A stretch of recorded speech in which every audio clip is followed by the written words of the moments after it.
Hello, everybody, and welcome back for another week of Growing with My Fellow Growers. I'm your host, Jack Greenstock, joined as always by an amazing panel. I'm going to pass it over first this week to Spartan Grown. Welcome back. Thank you, Jack. I am Spartan Grown. You can find me on Instagram at Spartan Grown, all one word, no spaces. Or if you don't do the social media, you can shoot me a email, spartangrown@gmail.com, and I'll help you with all your growing or lighting questions. Happy to have you back. Next up, we've got Dr. MJ Coco. Hey guys, I'm Dr. MJ Coco from cocoforcannabis.com. Also drmjcoco.com if you're out there with the commercial grow and you'd like my consultation. Um, yeah, and you can check my Wednesday shows, Ask Dr. Coco on Patreon. Happy to have you back again. I think this is 3 weeks in a row now, so we're It's very, become a regular thing. you're back to the regular panelists. And another regular panelist we've got with us right now is Noah the Grower. How's it going, everybody? I'm Noah the Grow on Instagram and happy to be here. A little bit before the show, Noah was actually talking about a topic that kind of is one that I think might be interesting to talk about related to cannabis or gardening of any variety. But he was telling a story about how he got some of these, what I'll call, for the sake of the general conversation, alternative gardening containers. And in this case, it was, I think he said like a wooden boat or a canoe that he's repurposing into a Canoe. grow bed. So maybe you could tell us a little bit about that, and then we can expand going forward and talking about alternative growing containers that maybe we've used ourselves in the past, or things that could be. I was in Ohio visiting family, and I saw my brother was using a tire, recycled tire, as a little grow bed, and I've seen a lot of people doing that. I have some concerns about like the rubbers and potential chemicals in that if it was something that you're eating, but if it was just a flower to look at, then maybe that'd be a good option. But even I don't know if the plant would take up the rubber and different chemicals in there. That's something I'd have to do a little more research on. But alternative growing containers, and I guess starting with Noah, since that I didn't have any particular topic that I was curious to talk about tonight, but that one seemed a little bit interesting to me. And I figure if it's interesting enough to me, then other people out there will probably be interested as well. And they have some alternative grow containers, like a 5 gallon Home Depot bucket could be considered an alternative grow container because you have one. It's sitting there. It's cheap. They're available. But just like this repurposed canoe, maybe you could talk a little bit about what you're planning to do with it, and then maybe Spartan can throw in some of the suggestions that he talked about pre-show as well. Yeah, I just have had this idea for quite a while now. I've been looking for one, and most of it a little more expensive. My mom found one at a garage sale for $5.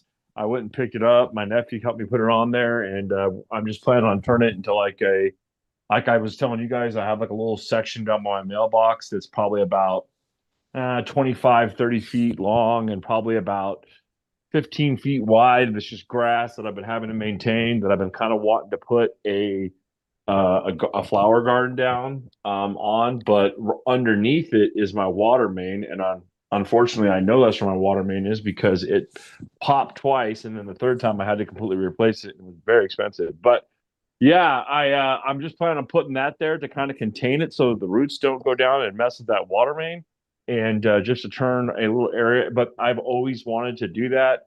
I once seen a guy that had an old car, like really old car that he had put in his front yard and turned it into a garden. And so I thought, okay, I'm going to do that with an old canoe or a boat.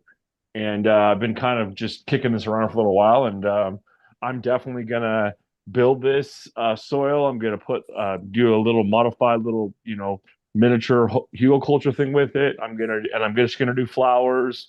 I'm a huge flower guy. I'm gonna put some panonis. I have some really cool toad lilies I'm gonna put down there. Probably put some dahlias. I'm just gonna put a bunch of flowers in it just to kind of brighten it up. I love growing anything, and just it's just a little experiment I've been kicking around, and I'm excited to get started next year. I'm gonna kind of like just mess with it all in the off season, and I'm gonna do it next spring. Starting your prep work and getting it all together. It sounds like this is something you've envisioned doing for a while, so I'm glad that it's coming to fruition. I love that idea, even from like being inspired by the car, and you're like, I'm gonna do a little bit different take on this. I'm gonna go more nautical, aquatic route.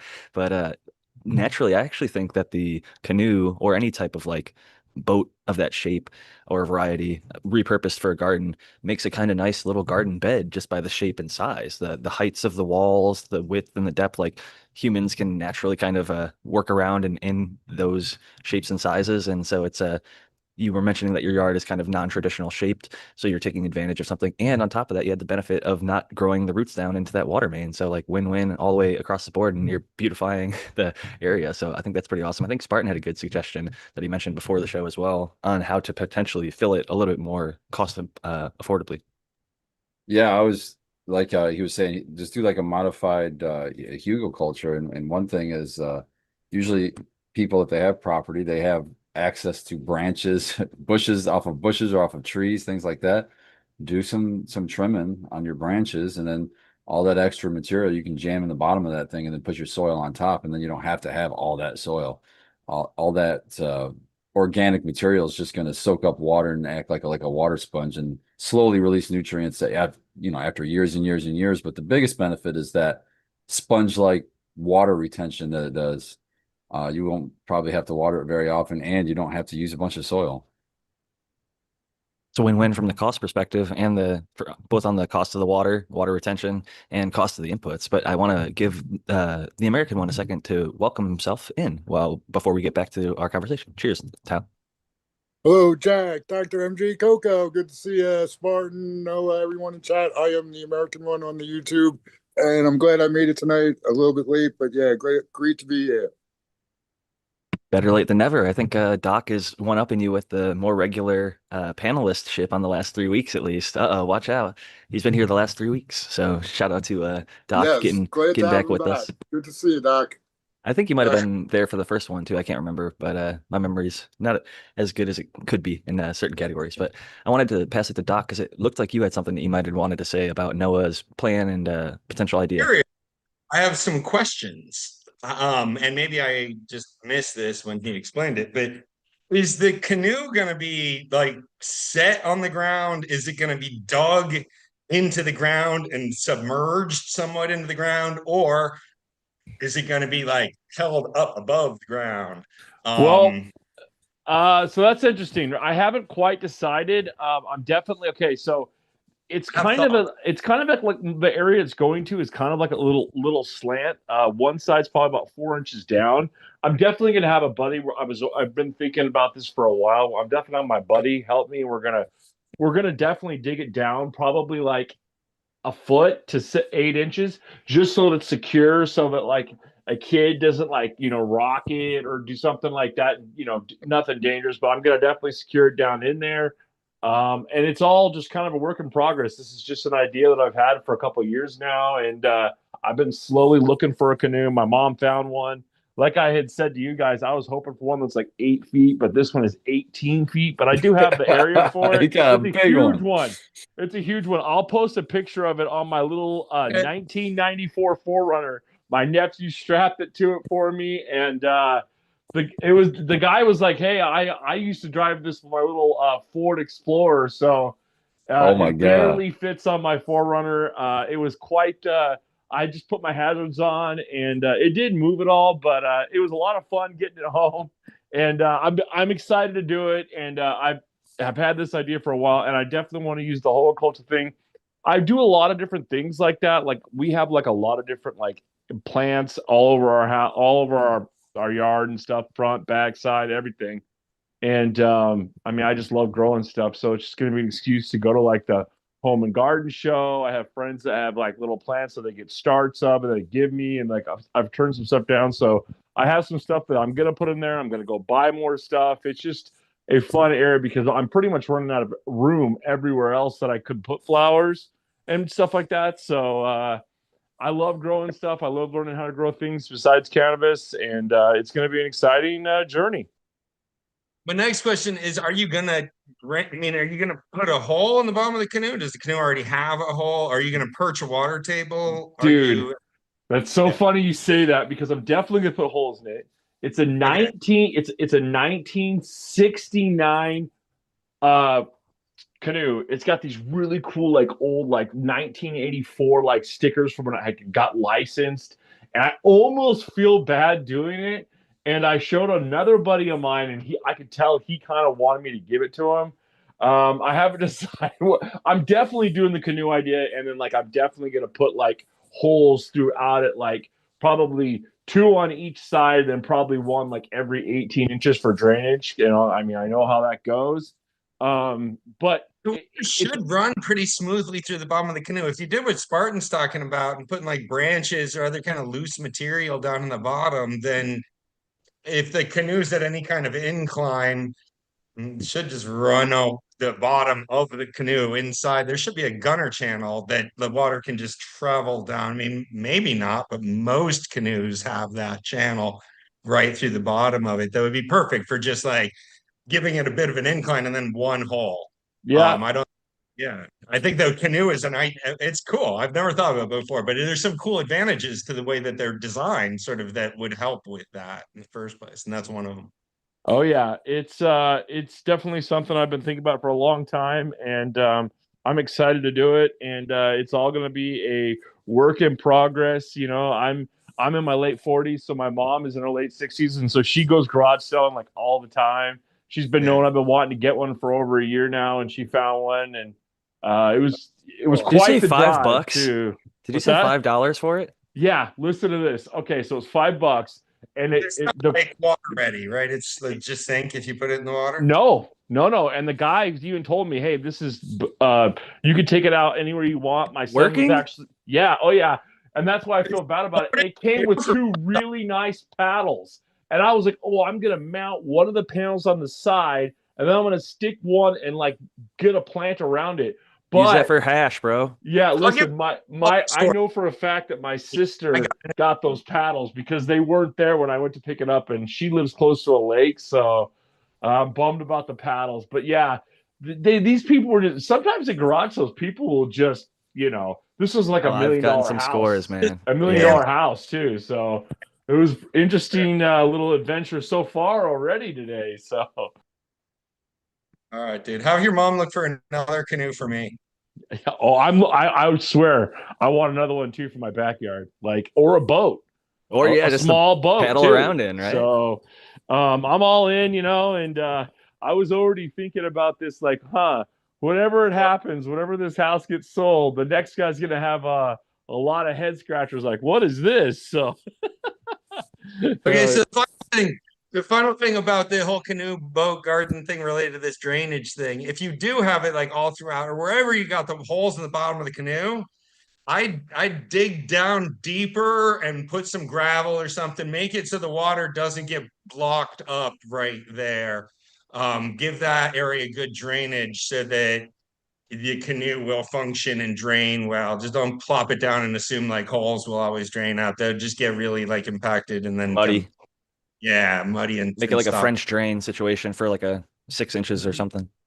sounds Maybe a good. foot. I'm gonna take all that into consideration. I actually just posted a picture in our group chat of my canoe that I got with my little Forerunner, 1994 Forerunner, and yeah, it's been a fun adventure. It's still on the Forerunner because my wife, I'm gonna have my one of my kids or my buddies help me take it off. So my nephew is like 6'5", big guy, and him and his buddy put it right up there. They did all of it for me. It was really nice of them. But yeah. You guys see this thing? That's a great video. That's a great picture right there. I've seen worse. I gotta admit, I've Hanging seen off worse. a little Funny though. bit. And so far off the back. Oh yeah. You guys made it happen, man. Yeah.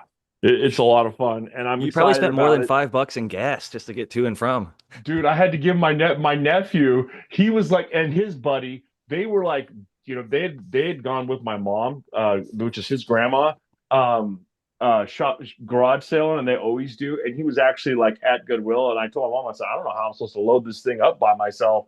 And she goes, I'll have Ethan come and help you. And him and his buddy did. And I gave them each $5. And so, because like you said, gas and time, and like my mom's like, ask one of your friends. I'm like, I can't ask one of my friends to come help me just do something like this right now on a Sunday. Like, you know how it goes. Like, you don't want to like sometimes just take, people. Yeah, nowadays it's not like it used to be when we were kids. But yeah, I was excited that my nephew and his buddy came and helped me do it. And it's still on my Forerunner right now. That's the next stage, is getting it off. And then it isn't a little hill, and I really like the comment, Dr. Coco, about having it a slant like that. So I think I'm going to roll with that, and I think it will drain right there.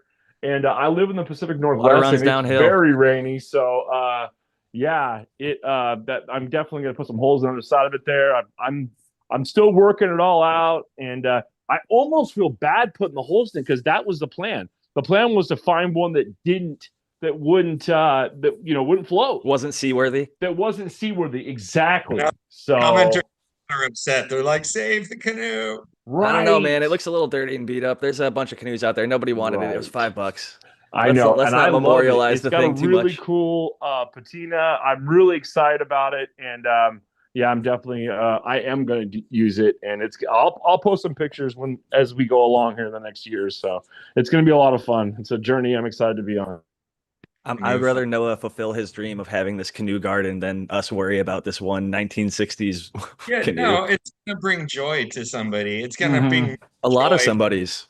more bed than it would have as a canoe. It Exactly. might And have misery and suffering as an actual canoe, and now it'll bring joy and flowers.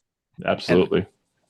Dr. MJ has been talking recently about how over the top some of the like flower cultivation can be, like the home gardeners to the commercial cultivators. It's just really unbelievable. And my wife actually sent me a video from the New Orleans hibiscus show, choosing the best in shows. And I'm just going to play a little bit of the audio. I don't want to show the video. I don't want to get like copyright claimed or anything, but it just gives you a little bit of an idea of how much intricacy goes into the different stuff. And I think it's beautiful. And I hope that cannabis gets to a space where we get sort of like this even more niche within our niche kind of space. But here's a little clip from the Best in Show. This is for the seedling category. So it's between Nightfire, Rhinestone Cowgirl, Cherry Berry, Louisiana Flash. So you can see this is the amateur, this is commercial class, open, and collective. So we choose one out of that category to win Best in Show. In the doubles, the amateur is Red Snapper, collector is Filet Gumbo, really nice bayou from the open, and then this huge love potion. I happen to know that's from DuPont. So the interesting thing to me about that was they're all grown from seed in this particular set. They have other parts of the show that were grown from cutting, but this particular one, and they're all remarkably beautiful. I love this type of flower, and we have them around San Diego, lots of different varieties, and you see them locally in people's gardens, but this is like, the specialist of the specialist stuff. And I know within cannabis, there's already a little bit of that, right? Like the ABC and the freak shows and the Grimspoon or whatever. There's like some really weird non-cannabis looking cannabis out there. And then there's some exceptionally beautiful, from like the Purple Punch to, there's just so many good ones at this point, a lot of the cookie varieties. But I think it's honestly beautiful. Like I've seen people use it as wedding bouquets and flowers for their table setting, like one center cola with like some of the, more fan leaf laden. They don't remove all of that. They keep it fresh, cut it early, like keep it nice and cold, just like you would general cut flowers. And I think it can be appreciated for the smell and the beauty just from, that perspective. And it makes a great table setting in a certain situation. I hope that we develop that more as a cannabis cultivation society. And as the home growers, like that could be somebody's niche, becoming more of the, and I've already seen people locally here doing it. They've done dozens of weddings and they're getting hired out, and they can probably hardly keep up with all the people that are requesting from them to do so. So that to me implies that there's probably a market out there for that. Are vegetating cannabis plants like sexy, or is it just like the flowering cannabis plants? And is it just the flowering cannabis plants like right at the end of their lives? Can we like do this as a business with like live plant little centerpieces, or you know what I mean? I think there's a space for like the people that are doing, they were trying this for um, a few different reasons, but they were cryo freezing cannabis. So I think if you had live flower and cryo freezed it as a presentation thing versus a consumption thing, because the consumption thing, it gets like powdery and dusty and isn't a pleasant smoke. And the bud retains a much larger size, and then it breaks up into like a really dusty powder. So a lot of people found that wasn't the best for the user perspective. But in setting, I think that would be more desirable because it probably preserves a lot of the terpenes and stuff. So when you bring it back out to temperature, it's going to start to off gas a lot of those volatiles, smell good again, and be easier, I'd imagine, to keep in a sort of decent looking state for some amount of time after we cut it. I do think I've seen some plants that I would consider sexy personally, even in veg. They're just really vigorous. Like they might have a good structure, but I'm a big cannabis fan. I don't know if other people find just green leafy plants sexy. I think for some, the novelty of a live cannabis plant, that'd be like when you enter the room, you might just have a few veg plants, but then on the actual dining table, you have like a nice big top bud type thing. And the vegetative plants are more of an accessory where you have like the flowering buds and colas as a kind of high point, I guess. Yeah, Sure. I'm kind I of was along the seeing same lines. right, that clip they were judging. What was that? Were they seedlings in the clip? No, this was Oh, wow. flowering. They were completely flowered, and you could see their like full They expression, were the different from colors. seed. I heard Yes. that earlier. From seed, Okay. yeah. I like Yeah. that they all got names too. They got names like Same cannabis thing. strains, right? Yep. Yep. And I'm with you, Jack. I love Love looking. potion. I totally like, and it's tied exactly to how you said structure. It's tied to structure for me too. So like when I see a plant in veg, if I think it's a sexy veg plant, it's the structure that I'm looking at. It's like, yeah, it's green and healthy, but that's a given, right? We can push that off to Right. the side. But if it's got like, and I'm that way. There's like right now I've got a plant from it's almost always for a seed because it's symmetrical, right? And then right now I've got one that's like a glue cross outside, and it's just I said it the other day. I'm like, God, she's sexy already. She's not even flowering yet. It's just that strong structure that you're not even going to have to support it. You know what I mean? It's just going to support itself, and you're not even topping it or anything like that. It's just kind of growing perfectly on its We own. have a That's topped sexy. plants category, like the best topped structure, with best symmetry for seedlings or something like Yeah. this. Oh yeah, Uh, for sure. And even yeah, bonsai. There's that can of bonsai person. There's a couple of people that are like putting great. Like I saw a guy who put like a crystal in the middle of their plant, and it becomes all these things are their own separate little fields, and it makes for I think opening up the funnel even broader to somebody who might be a Japanese bonsai artist coming into the cannabis space, seeing like, oh, look at what these people are doing with it. Maybe I can apply my talents there as well if there's any sort of draw or incentive, which I do think that there is. I think the novelty and excitement around it being expanded more and more in so many different spaces, people are getting more open-minded to it all the time. I've seen it happen in my own family and in society in Ohio, where I'm from, and California even, where when I came, it was initially medical, and then eventually it became adult use. And we're still a long ways from federal, but I think there's a lot more talks happening now than there have been. On the positive side for cannabis, so whether here in the U.S. or abroad, so it's a ever expanding case of opportunity, I think. And I don't think there's going to be less opportunity for cannabis in events and entertainment and society at large. No, I I hope think eventually it can opening be up at of like the grocery store. legalization. Yeah, that opens up a legalization, making it more legal is going to open up people to be more expressive with their plants because you're not growing your plants to make a buck anymore. I mean, some people are, but a lot of people aren't. And then there's a lot of people that it can get, fun in their gardens and try different weird things. And I love seeing what everybody does with it. To see, like you said, the crystals and stuff. I don't Let me see what it looks like. If your plant starts looking badass, I might fucking pick up something from you. I'm open to see it. I'm not likely to try it in my garden, but if you show me that I should, maybe I'll change my mind on things. That I was that way with the best example is under canopy lighting. My first take on under canopy lighting, when I first looked at it, I was like, that's silly. What are you doing? Why wouldn't you just add more light to the top, And until I tried it and I saw it, and I'm like, okay. I still don't think it's really a home setting thing, under canopy, but definitely commercial setting, 100%. It's funny about the veg plants. The local dispensary archive, they had like a big like celebration on 710 for the oil thing or whatever, and they actually just had a new uh hydro store open, gardening store for fertilizer and soil and stuff right next door. And they That should be a both had celebration. And one open, holy Oh shit. yeah, yeah. It moved. It's funny as I actually just went there recently. And my tent that I have in my flower room, I bought that there. But they moved right next door to it. But they had like a combined party. They both had a big sale. But the reason I bring it up is because outside, in between the stores, they had 3 or 4 huge veg plants just chilling right there. And I Love thought to it was see pretty it. cool. I thought it was pretty cool. Just, you know what I mean? Like they had booths and like food and like they were giving stuff away.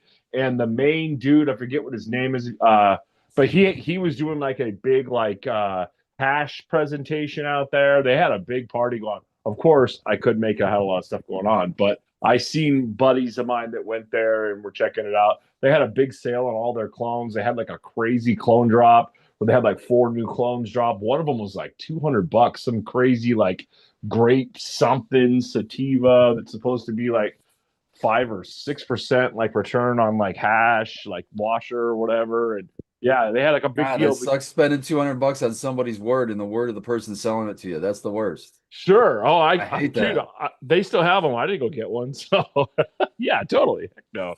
Noah's already got his clones. He's not worried. He'd be worried about what that clone might have on it, especially with all the different people that were there on that type of day. But Well, it's good to 100%. hear that they're opening, even if it is just expanding, hopefully to a larger location, hopefully, but or maybe just Yeah, a more convenient location because location is almost look, everything in a brick and mortar convenient business. because this is like one of the number one. This is the number one place to get clones within a very large radius around here. Like Archive is like well known for their stuff, and so people go there to get clones. And I'll just tell you right now, I went and got a clone a long time ago, probably two of them. I got key lime pie, and then I also got trap fuel, which they did not have. I looked at their menu; they didn't have trap fuel anymore for a long time. But anyways, if I need soil and it's right there, I will go in there and buy a few bags of soil. You know what I'm saying? Like because around me, like the soil, the people kind of had like a little monopoly on soil. You used to get a good deal if you bought 10 bags. Dude, it's like $17 a bag for like decent soil, pretty much everywhere you go around here. So if I'm right there I and I need some know. You know soil, what I'm I'm just gonna gonna say, buy it. bro? You know what I'm gonna say? Next step is to start reusing that shit, right? Sure. Oh, I've been doing it outside, and a lot of that soil is going to go in to that canoe. But I'm always just a little paranoid because of bugs and mixing stuff. And then also, Jack told me that there was a scenario where Subcool had gotten some of that dust in his lungs. So I'm pretty paranoid about Oh, mixing it the up truck dust. myself. So hey, I guess to each their own. But where I'm sitting, it's just like I might as well just buy a little bit of fresh soil and then build it up myself and then use it in my vegetable garden. I'm gonna take a video and show you guys some of the how many I no BS. I probably have 100 plants and probably 30 or 40 pots of different plants outside my house. I fucking would love to see that, dude. I love that Yeah. shit. Oh, I got some pretty cool stuff too, dude. So We need the outdoor garden tour sometime. oh, I got some good stuff. That's what we need, Noah, is you give us the cannabis garden tour. We need the outdoor garden tour at some point. I actually have this crazy hibiscus tree that has the most beautiful flowers. It's actually my neighbor's tree. And we had a huge privacy hedge in that hibiscus tree, but it goes over into my yard.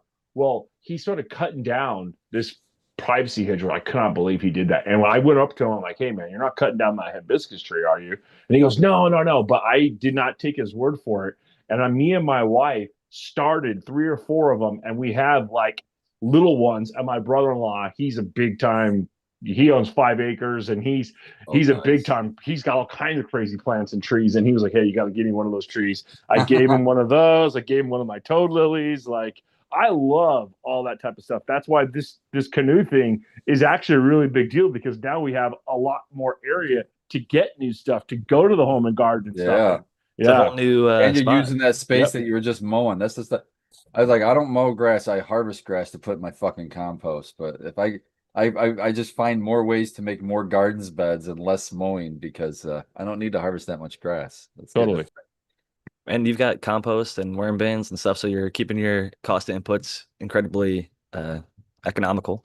Going back a little bit, I think that in terms of sexy plants, I have one right now in veg. It's called Moonfog from Humboldt Seed Company, yeah, HSC. It was just so vigorous, and like the stalk was thicker than everything else in the whole room, and it's just like a ultra. It smelled good in veg. It kind of had like a gassy, fruity, like something going on, So it's just an impressive plant when you get to handle it. It also rooted in 4 days. First time I've ever had that happen in my oxycloner. I was like, I threw it in. I was just checking to keep the water level high enough because it evaporates over time or whatever, and I just want to keep the plants like still in the water and getting bubbled or whatever. And I went to check and I was like, what the fuck? I like look back at my phone and all the dates. Like I took pictures when I took the clones, and sure enough, it was like 4.5 days, but like less than 5 days they had roots. And they were like pretty developed, not just like nubs, like straight up roots, like ready to plant. I was like, I honestly couldn't even believe it. But that plant's just been ultra vigorous. It was the most vigorous of all the seeds that I've popped in the recent times. So shout out to them for that seed in particular. It's feminized too, which maybe that has something to do with it. Breeder Steve said his plants that were like sterile would root really fast, I think. But he was like S2ing stuff to get um, I don't know how he actually achieved it, but he was saying that he had stuff that was like unpollinatable. It like lost the stigma essentially, or the pistils, and it couldn't receive pollen. And he has ways to like breed that into stuff, but he said that it rooted really, really quickly. And I found that interesting because this is just a fem. It's not like a non-pollinatable plant. It has stigmas and pistils and things like that. So just interesting to, I don't know. Have you guys ever had one root in like 5 days? Is that Yeah, crazy or? I've had, yeah, that's fast, but I've had them root fast like that before for sure. It's like seven's the fast end usually for me. So it's like a couple days earlier than I was expecting for sure. But I've had like 21 days too. I've had the opposite end where I just don't give up on it, but I've seen it. It's still green, it still looks as long as it fine. ain't dying or wilting. As long as it Yeah. doesn't have fucking basically, what do you call it? When the stem gets mushy, as long as that doesn't happen. And as long I'm as with the leaves are still perky, right? Like they're not starting Yeah. to like the wilting and sort of the is kind of like, yeah, it's I just over. yank those. They're And done. when it starts bending like that and the leaves are drooping, I'm like, yeah, get the fuck out of here. Get out. Even if that's on like day 8, get out of here. You're done. You're not doing Whenever any. that happens, I'm just like, you're gone. I've never seen it go back. There's trying, yeah, they can root later. I think that it's more common probably to get them to root on day 18 than on day 5. I'm with Like you on that. I also, thing perfect and the temperature right and like warm feet and all sorts of things to get like in 5 days and have the right vigor from the mom. Have the mom probably going through some sort of That's little growth huge. That's spurt. huge. It's funny you Yeah. say that because my arrow cloner, uh, it it I know for a fact that I had stuff in there that had like pretty big roots at a week. And the only reason I know that is because every week I change the water. And thanks to Spartan, I don't use filtered water. I use the city tap water so it gets less kind of like funky. But I also like to change it once a week because the temperature, all that stuff. And I noticed, I was like, whoa, my one strain, it always roots pretty early, but every single thing in there, at least, because that's how I do it. If I want to take two, if I want two clones, I make three. If I want one, I take two of whatever strain I want it to be. And then I'll throw them away. And sometimes, man, that's always like a hard deal for me. But you get used to calling them after a while. But Yep. everything had rooted in 1 week. Everything. I was like, whoa. So I noticed that too. When you keep your arrow cloner really clean, that seems to help for me too. I had just cleaned The it too. colder the water. Definitely also true. If you keep your arrow cleaner really dirty, you ain't gonna get any kind of roots in there. That bacteria that grows up, especially in an aeroponic setting, really affects your survivability. And I've noticed the classic like peat plug or any plug, even we'll throw rock wall, all of that. I've found, at least for me, it was so much easier at a commercial setting to have success than at home. And it's just simply because in a commercial setting, you're filling a clone dome to the Yeah. gills with it. And it's so much easier to keep that hot, humid environment in that case than if you have four or Free. five clones. Yeah, Yeah. yeah. And it's just, yeah. So I noticed that was a surprise for me. One of the things that was the other, wasn't expecting that when I went to the commercial level. Like, wait a minute, this is easier. I just gotta literally make sure I check the clones every day, but it's usually humid as Yeah. fuck and it's perfect because they're so full.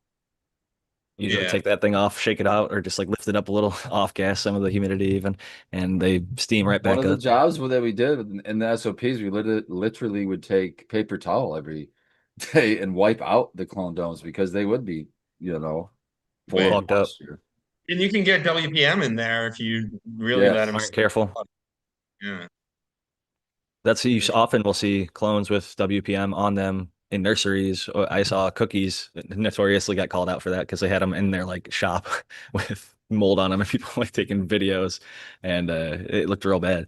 Going back a little bit, there's another Agree. thing that I One of the main benefits of cutting the leaves back is that they don't sit up against the edge of the clone dome, the humidity dome, and then develop WPM. Like you don't want that kind of crowding, so you cut them back. I think there's a few reasons why you would get benefits from doing that with some strains, but that's probably one of them. But normally, for most home grow situations, because you're in a situation you're in a clone dome with tons of room, just because you're seeing the commercial guys do it doesn't mean it's good for your situation. You're probably better off not cutting those clones, not cutting those leaves, because like you said, they're not touching each other. They're not going to have that situation. So why cut the leaves and make the plant have to spend energy on healing those wounds? Just let it chill. Just let it chill. Just don't have it on top of each other. Yeah, I basically agree with you. If you've got six plants in a big humidity dome or whatever, and they're all like, once a year and like all spaced out, give them their space, but you don't need to cut the leaves back too much. You need to stay within the thing. And you don't want them to have too much leaves either, because then they sort of struggle to take up enough water to replace what they're losing. But you don't want to trim them back too much because they have room. I mean, you don't, yeah. Yeah, make them a small plant. Don't cut an entire branch off with multiple branches off of that branch and stick that in a cup and expect that to root. I'm not saying it won't, but it's not. You made your chances very low, very low. It's stunt cloning at that point. That's like, look, I can even make this thing root. Like, They called that right. monster cropping for a little bit, didn't they? Like you'd take this big, huge cut of a plant and then like root it, and then you'd have like another plant almost ready. You'd have like a crazy mom, and then just like take basically chunks of it and then root it. And I don't know. I saw a couple people pushing that for a while. They claimed it like was more potent or had bigger yields or some crazy. Maybe it's not crazy. I don't know. I never actually personally tried it, but I've seen some Said people take massive clones. And I think that there's open to define these things, because a lot of this is just defined by like, hearsay and the internet lore or whatever. But like monster cropping, I don't think is like a technical horticultural term, just for No. those wondering. Like that's not in your botany textbook. Pretty sure But nobody thought it was, but that's in the bro science category, right. I 100%. think what I've heard that it was just a re-veg. It was like re-vegging and then cloning off of that, or just re-vegging a plant after it went into flower, and then it just got weird and grew like a monster. But that may be a different use of the same term. Oh That's yeah, what I exactly. understood it was, or taking I've the also heard it cuttings. used in that context as well. The one guy I Yeah, followed used to put, maybe it was because his plants were from monster crops or something like that. He even called himself the monster cropper and like swore by the technique. And I'm sure somebody out there loves it, but unfortunately, Instagram, so many pages get yanked down. And I type for hashtags that I used to look for Yeah. 7 years ago and could find photos and stuff, and now it's just like not available or whatever. But one of the other things going back a little was the trendy stuff that like maybe it was crazy, maybe it's not type thing that people have tried. And one of them I saw was like weights on plants. There was like a company selling these weights that you could like hang on your plants to low stress train them. I thought that's kind of, silly. I wouldn't want to spend money on it. But then I saw a guy who just took string he had around his house and little like lug nuts and stuff, because he just had a big giant bucket full of them because whatever industry he works in, he just has tons and tons of them. And so he was LSTing his plant with like little metal nuts and he had a bunch of them But hung all over, and it now made that his you remind very me of a unique garden. cheap home grown that was shown to me was same idea, but it was fishing line because it didn't block any light really or anything, and weights, different waders. And so I was like, wow, that's fucking. I mean, if you're a fisher, you got all that stuff in a toolbox right now, and that was Fishing pretty line cool. can cut into plants. So if you tie it around plants too tightly, or pull on them too tightly, it'll go right through the skin of the plant. But yeah, Yeah, using a lot of at-home things. One of the cool things about cannabis is it's so resilient. Like it'll be like, oh, you want me to grow like this? Like, okay, yeah. you're gonna have to get stronger and like, fortify the base if you're growing with weights. And it might look like it's got bigger biceps or something, right? If you top the plant, you pull both things down and like make it get really like bulky down there. But I don't know that that's been shown to lead to better harvest or more yield from that plant. So be careful about sort of chasing the wrong targets I think it was more sometimes. just to evenly distribute the light, and you could do it a lot easier in different ways. I think it was more of a creative expression type thing. Like they tried it to kind of poke fun at the fact that this company was selling them for like really expensive price for these tiny little plastic rubber whatever creation they had made. And then he's like, I could do that myself for, free 99 at home. And yeah, Yeah. I will say when I've super cropped, again, probably not horticultural terms here, but when you smash the inner cellular part of the plant and then it bends over and it does grow back up successfully, I tend to find that those nugs and buds tend to be very frosty looking, smell good, and yield well.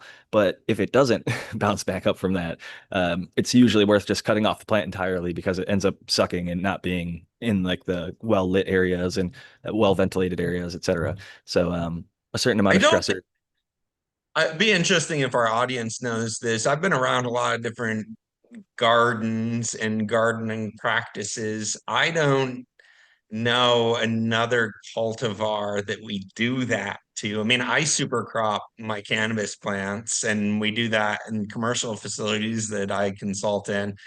Um, I don't think it's a common horticultural term. I don't know of any other plants that we do that to, that sort of training to. So I'd be interesting if anybody has horticultural experience in doing something similar to super cropping, where you're breaking the plant, basically you're breaking the fibrous tissues of the plant to get it to lean over without injury, hopefully, and then it reheals itself.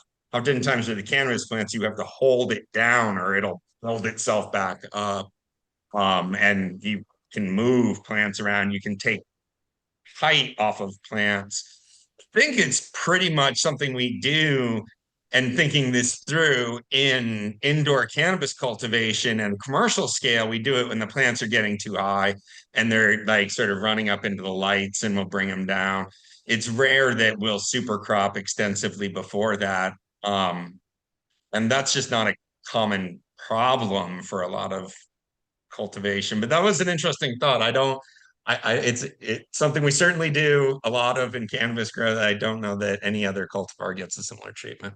I've heard in both from cannabis space. It was Kyle Cushman and Rasta Jeff. Kyle Cushman calls it the Cushman chiropractic, and he goes through the plant and kind of does it on like all the stems that he's able to do it throughout the plant with that kind of what you're talking about, like massaging the inner cells and kind of bending, snapping, Yeah, breaking a little he's bit. twisting it. And he's doing it. That's sort of what I was throwing shade on a little bit ago, like to get these big knotty knots at the bottom of the plant, right? And I don't think we have a lot of evidence that having that kind of trunk really leads to other results. He's not doing it to like change the position of the cola or lower colas or something. That's how I've used it. It's almost considered or described by him and like Rasta Jeff as like you're almost like how a weightlifter breaks their muscles down by lifting heavy weights and then it grows back stronger. Or when you break your bone in like a karate by kicking a tree over and over and over, your shin gets stronger and stronger so you can handle a harder blow. Um, I hate to use those analogies because human beings are very different than plants, but I think that's how a lot of people end up thinking. And when I they see think the that's plant not have a true. horrible effect, they end up thinking, well, it builds this more resilience in that area. So if and when, if it was an outdoor plant and there was a windstorm, maybe it would provide some more resistance naturally without needing to be trained. Like if your GG4 is floppy, maybe you can build up a better structure. Sometimes. But I'll give you a counterpoint to that. Like oftentimes that becomes a structural weak point in the plant. There's akin to like scar tissue that doesn't really help the plant hold together. And the plant's vascular system, so the phloem and the xylem and the phloem, have to like sort of get rerouted in these awkward ways around that. Um, There's a it's saying not or a necessarily the same way that scar tissue can mean that you're just the muscle doesn't heal right when you cut it too much, and you're not going to ever be as strong in again because you did plant to too much. plant, there's or a phrase my horticultural buddy taught me called CODIT or CODIT, compartmentalization of decay in trees. And it's where you'll see they can cut a hole out of a redwood and drive through it, or somebody stuck an axe into a tree and then the handle got stuck and they pulled the Right. handle out or whatever, and the axe is in there and the tree grows around it and it rusts everywhere, but the tree continues to grow. It's not that it's making the tree grow better. The tree just said, "Fuck it, I'm resilient like cannabis. I'm going to keep fucking growing no matter what." And it just shows that the resilience of this plant is very high, just like a lot of things in nature. My wife just sent me a thing that I'd seen here in California, but this was the first time I'd seen it in Arizona, where a pole, like a stop sign, where they have like the metal corrugated kind of piping, where it has like Yeah. a bunch of little holes in it all the way up. Um, there was a prickly pear cactus that grew all the way up to the top, and so there was like cacti coming out the top and like a little bit out the bottom because there's this little like crack in the bottom where it was just skinny enough for the cacti to poke through. And the lady that was like filming it actually got pricked by it on her jeans, thankfully. But it was really fascinating to see because I've seen that with, I can't remember exactly what flower it was here in California, but it's almost like the perfect IPM situation where it's like it's got this, the light's coming through. What I think happened is a bird ate a bunch of the seeds while it was eating the fruit, prickly pear as fruit, and then they went and landed on top of the stop sign and fertilized it and dropped it down that hatch. And there's a little bit of soil underneath it because it's on a grass area, and then that seed at some point gets, germinated and grows up and has a little bit of light. It's basically in its own little clone dome and just grew straight up. And kind of a bizarre situation, but I don't know why I related that to the compartmentalization of decay in trees, but I think maybe at some point that thing is getting It's how scarred up. resilient, that's what you're saying. It's just how resilient the plant just keeps on growing. Yeah, nature finds a way, I guess, is the thought. And cannabis will never be extinguished because even if you pay people thousands of dollars, which they tried and did, both the government to have people raid properties, but also farmers just to clear it off of their big farm when they weren't growing it, like the feral hemp. We tried to eliminate it, but like birds will eat it and fertilize it. It grows and wind pollinates, and it just like there's going to be feral hemp and cannabis, I think, forever, no matter how hard we try to extinguish it on the anti-cannabis side, which sort of Yeah. makes me a little bit happy, but doesn't make me want to get complacent, I guess. I'll still fight the good fight because it's long from over. And we do have backsliding happening multiple places. So people are fighting that good fight and it shouldn't be forgotten for sure. And I But I think, do agree, Doc, that the super cropping can be overdone. I've done it. Like I said, if I do it on the top even and it's too late, I'm just like, well, I've got 33 other tops. There's 34 on the plant. So I'll sacrifice that one. I've grown that end up being like, yeah, this because I super cropped it and it never, or like it never goes just back up. Yeah. goes back up and I The tried ED of plant. for That the was the beauty. point that I was going to give. I was like, the reason we super crop in cannabis is generally to plant shape, usually. And that's Mhm. been solved by the use of these nets. Like most everybody is switched. I'm not saying that's what everybody has to use and it's ideal for everyone, but I think the vast majority of people have solved that with these nets to kind of do that without bending the plants per se. It's like low stress training rather than high stress training.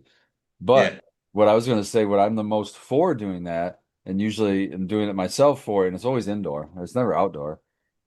It's to slow the motherfucker down because it's the apical meristem and it's just getting too goddamn tall. So I want to fucking stress it. I want that to slow the fuck down. And Right. and it's not ideal, but it's better than cutting it off because that would be the next option kind of a Right. thing. So that's kind of Talking when about like they grow through the second or the third trellis and yeah, they're making a beeline for your lights. And it's just like, we're just going to super crop these top colas down and tuck absolutely. them under a trellis here because otherwise they're going to damage themselves with their vigor. Yeah, I that's want to going show to be Genetic retarded. Memory Farms, and he's talking about, or they're talking about, wrangling tomatoes back into their cages may have been similar to super cropping in terms of bending and trying not to break the tomatoes. And there's probably some similarities there. But it's an interesting thing to this idea of repositioning colas with super cropping very strategically that yeah, I guess that's a fairly similar analogy that when you get down to it. I saw this plant in Arizona. I think it's almost like 100, maybe it's over 100 years old. It's a rose bush that's like grown up and over like the roof of this building and it's spread out in like all directions, like 30 or 50 feet. It's like a white rose, but it's like super old. And it's just kind of fascinating to see how that can grow year after year. And I know cannabis is not that same type of flower. But I'm curious, if is there any place like at the equator or somewhere where the weather is just good enough, long enough that people have kept cannabis as a, what is it, biannual or whatever it's called when it grows year after year versus just Perennial. perennial? I mean, I don't know Yeah, of any get the same they, plant. I haven't seen that. there's That's why supposedly one strain on an island somewhere that is comes back every year. Mullumbimby madness maybe in No, Australia. no, it's I'll find it. I have it in my I've heard rendezvous. Maybe it's. Rendezvous. rumors I'll try someone and was find. telling me that they had a they did the thing where they did the partial harvest. You know, you just harvest the like thirds. You harvest the top third. You wait a couple weeks to let that kind of ripen. Then you harvest that, the middle third, and then the bottom third is usually the the best one because it's had the longest time. But they left some out there. And so it kind of Monster. got rough looking, but made it through the winter Re-veg. and re-vegged in the spring, and they got another harvest out of it the following year. So I don't know if that's the same thing. It's kind of a little special situation, but I've it's heard stuff like just that too. just somebody's word because I didn't see it with my eyes, but that's I what don't know I that you heard. could keep doing that, or I wonder how many cycles you could get that plant to like overwinter, even someplace like San Diego, Jack, right? Like to get it to harvest to overwinter under lower light conditions and then come Yeah. back and re-veg in the spring. I could see that once. I don't know if you could keep that same plant going as a true perennial though. It'd be interesting if they tried with like one of those giant like 20 footers and took like, a little, 5 or 10 feet off the top the first season and then let it have a really good base still left behind and kind of let Yeah. it die on the vine kind of thing and see. Right, It but then would probably you're be gonna more so it's just gonna have flower growing all itself. and weird, and then you're gonna have to do it again. You see what I'm saying? Like, and then it's gonna be It's gonna seed weirder. itself at some point and start dropping seeds, and then those are gonna grow and overtake it. So that's the Let me ultimate. just tell you from growing moms for like 9 to 12 months on a pretty consistent cycle. Like it's hard. Plants, they need more space for their roots. They end up with sort of different issues trying to keep these big plants alive that long. So it'd be It is a challenge. And even going back to the bonsai, I've seen like they'll take the plant out of the pot and cut off sections of the root and then place in fresh soil. And it becomes part of something that you have to manage actively in an SOP. And I'm not saying that this would be something that would be desirable or like the regular new way or anything. Obviously, we haven't seen it for a reason. But it's just kind of an interesting Well, thought experiment because when I thought about the biggest reason, rose, how old it was, it's I'll just tell you fascinating. why. The biggest reason is we were running into this even growing. You saw the size moms we had there. They were fucking huge. But the big, even with that big of a pot, when your organic material above the plot is 4, 5, 10 times the size of the root mass, when it gets dry, it's on the floor. It's just Yeah. it can't hold itself up. So I mean, it's just like these physical things. You know, Dr. MJ is right. There's these physical things, and that works all the way size down too. You know, so Plus, if we you're can just just take cutting the roots, cuts. if you cut those root sizes off, why that works is because in bonsai they're cutting the tops down too. But if you're trying to grow a big mom to get a bunch of cuts, and you're doing that, you're just screwing yourself even more.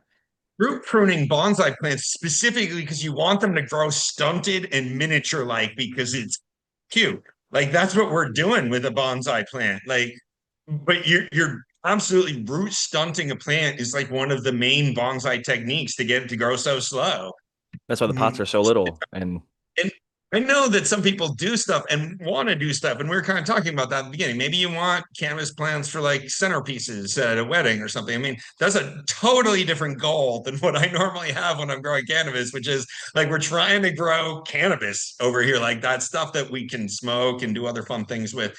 So, like, if that's the goal, then you don't ever want to have like a root pruning event in your SOP. Like that would, hmm. So be it does counterproductive to production.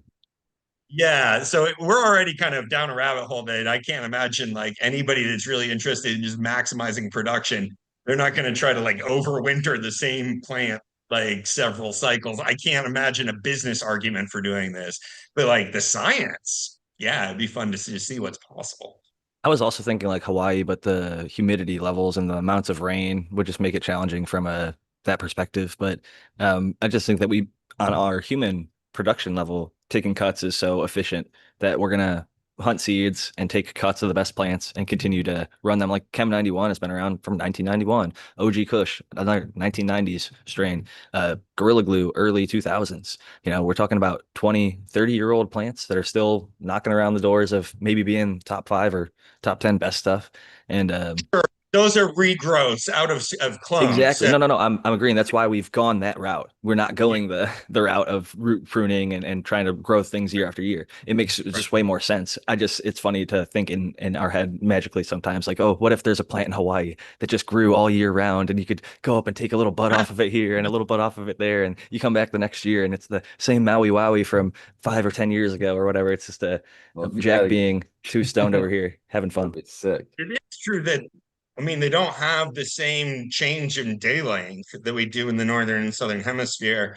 So in the equatorial range, cannabis plants can't be the same scotosensitive plants that they are in the northern hemisphere. It's like Yeah, 12-12 from seed all the time.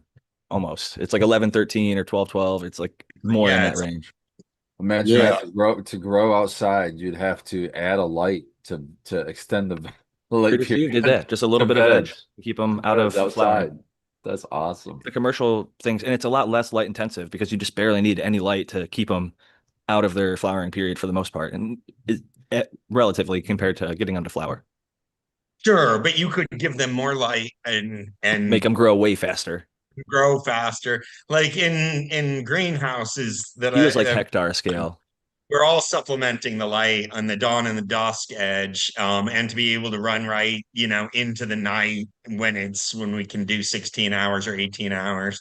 Um, so yeah, once you're adding lights, you might as well add enough of them. Like the lights turn on in these greenhouses when it's cloudy because it's not at optimal PPFD. I think Breeder Steve was a lot of his stuff was more on the research front because Colombia's markets were restricted to say the least when he was getting into it, and he was growing, hectare scale, and like a lot of it wasn't even in greenhouse; it was just full field plant, just drill press a lot of the stuff.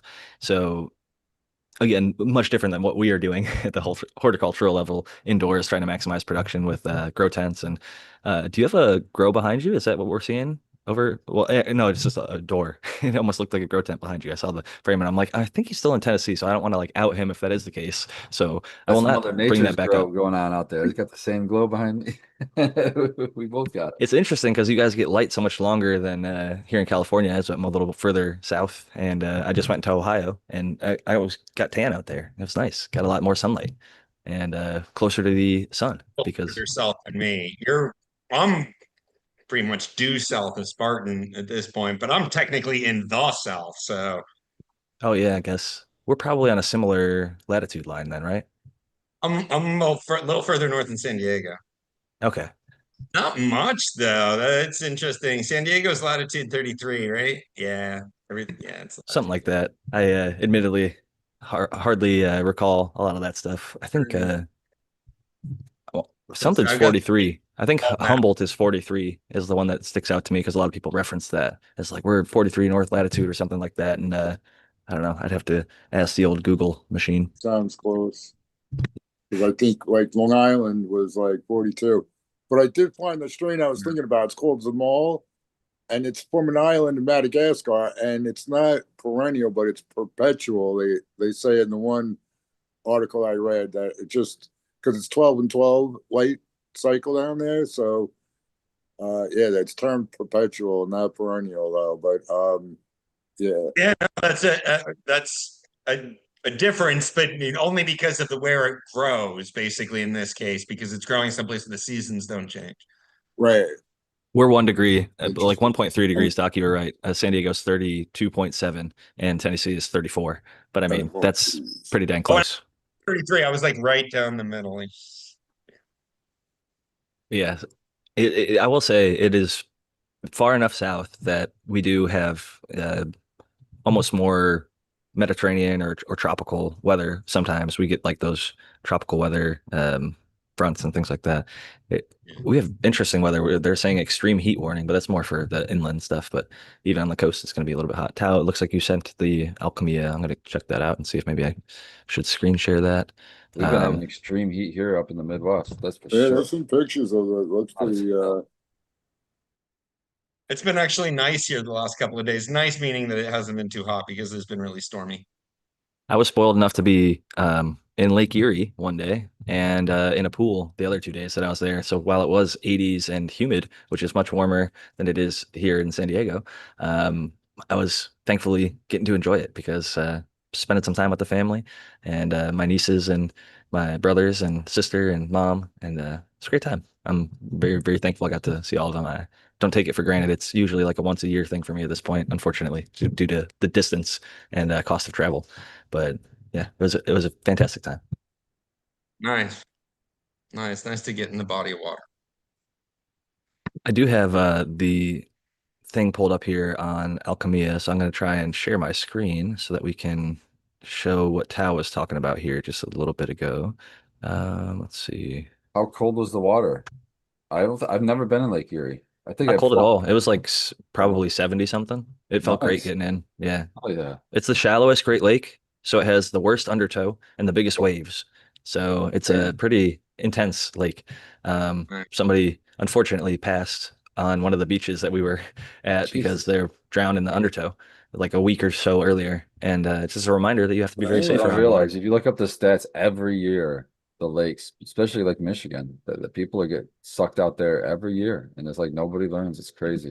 I They don't saved my friend's respect it. life, dude. I literally like I pulled up and I told him to hang out on the beach. I went to get the jet ski from a marina and pulled out, and they were sucked out to sea and they were like screaming for help. And Jeez. they're athletic, like both Division I athletes at big colleges. And I had to go as a let past lifeguard experience, jump in, calm them down a little bit, get them over, pull them down to the shore. You're supposed to swim like diagonally. For those who don't know, if you get sucked out, you don't want to swim straight back Yeah, at the shore. and And stay on top of the water the as main much thing as is just not possible. swimming straight back through the Yeah. same current that ripped you out. And don't doggy paddle. That takes too much energy. Way too much energy, super inefficient. Even if you don't know how to swim well, if you just turn on your back and kick your feet, It's like just with pretty exactly. flat legs, as long as there's not birds coming trying to attack your face or something, then you're pretty chilling. And for the most part, you're going to be fine. That was one of the interesting things that they taught us in like lifeguard survival is if you were lost at sea or whatever, or in the lake, if you're doing a survival float, you float face down so that you don't have the opportunity for birds to come up and peck you in the eye or something while you're floating out there and make the survival much more difficult. You just kind of turn your head to the side and breathe, and then you go back face down into the water until you're able to be rescued. So, random One survival of facts here from Jack. Damn. one of my good buddies that I went to high Wow. school with, he was out in I forget the name of the lake, but I know it's a big one up in Seattle. And he had to get rescued by a person just and almost drowned literally yesterday. So yeah, be careful out there. It's easy to take for Wow, granted, dude. but Mother Nature doesn't fuck around. And yeah, I've seen it firsthand a few times. So Yeah. I'm thankful that Have you guys been to the ocean? I'll tell you what, dude. yep, I If I live right brought by you it. to I brought you to any of the lake. Well, I've been to at least three of them: Michigan, Superior, and Huron. And any three of those, if I brought you to the fucking lake and I had you step in the water, you would swear you're in the ocean. That's what I'm asking. Yeah, because Lake I've Erie been. looks more like an ocean than the Pacific Ocean, even though the Pacific Ocean is bigger than the rest of the world combined, because This is we're in a bad. cove in Southern California. So I look left and I look right and I see land on both sides. Even when no matter where I'm at, I can look left and look right and I can see land in San Diego. But when I'm in Lake Erie, you look left and look right. It's 17 miles wide and like 50 miles across or something, and you can't see shit but water. It looks like bigger Yeah, from the human eye perspective. I But went to that's where it's Oswego nice that we have State. scientists and geographers who've figured this shit out and understand the largeness of the different bodies of water, and I respect them. Going not to I go don't back to the know whole what flat lake Earth. that was, but it wasn't like the ocean. But yeah, I've never been to the big lakes, I suppose, or the ones. Yeah, Michigan. Yeah, I didn't realize The it was Great Lakes the literally look like undertow an and ocean. waves and shit It's like it's that. That's staggering to wild. people Oh when they yeah. come and they see it. They don't Yeah, even because the believe. ocean is like ridiculous. When you get an undertow there, yeah, it's So crazy. I've been to some crazy places in the ocean. I've been to Hawaii 4 times, but and I had a wave on Maui, we were at a crazy beach, and there was signs like, oh, like it was yellow. It was yellow flag when we went out there, but it was red. It was red when they came and put the like with the quad and put the red up when we were coming out. But I watched that thing.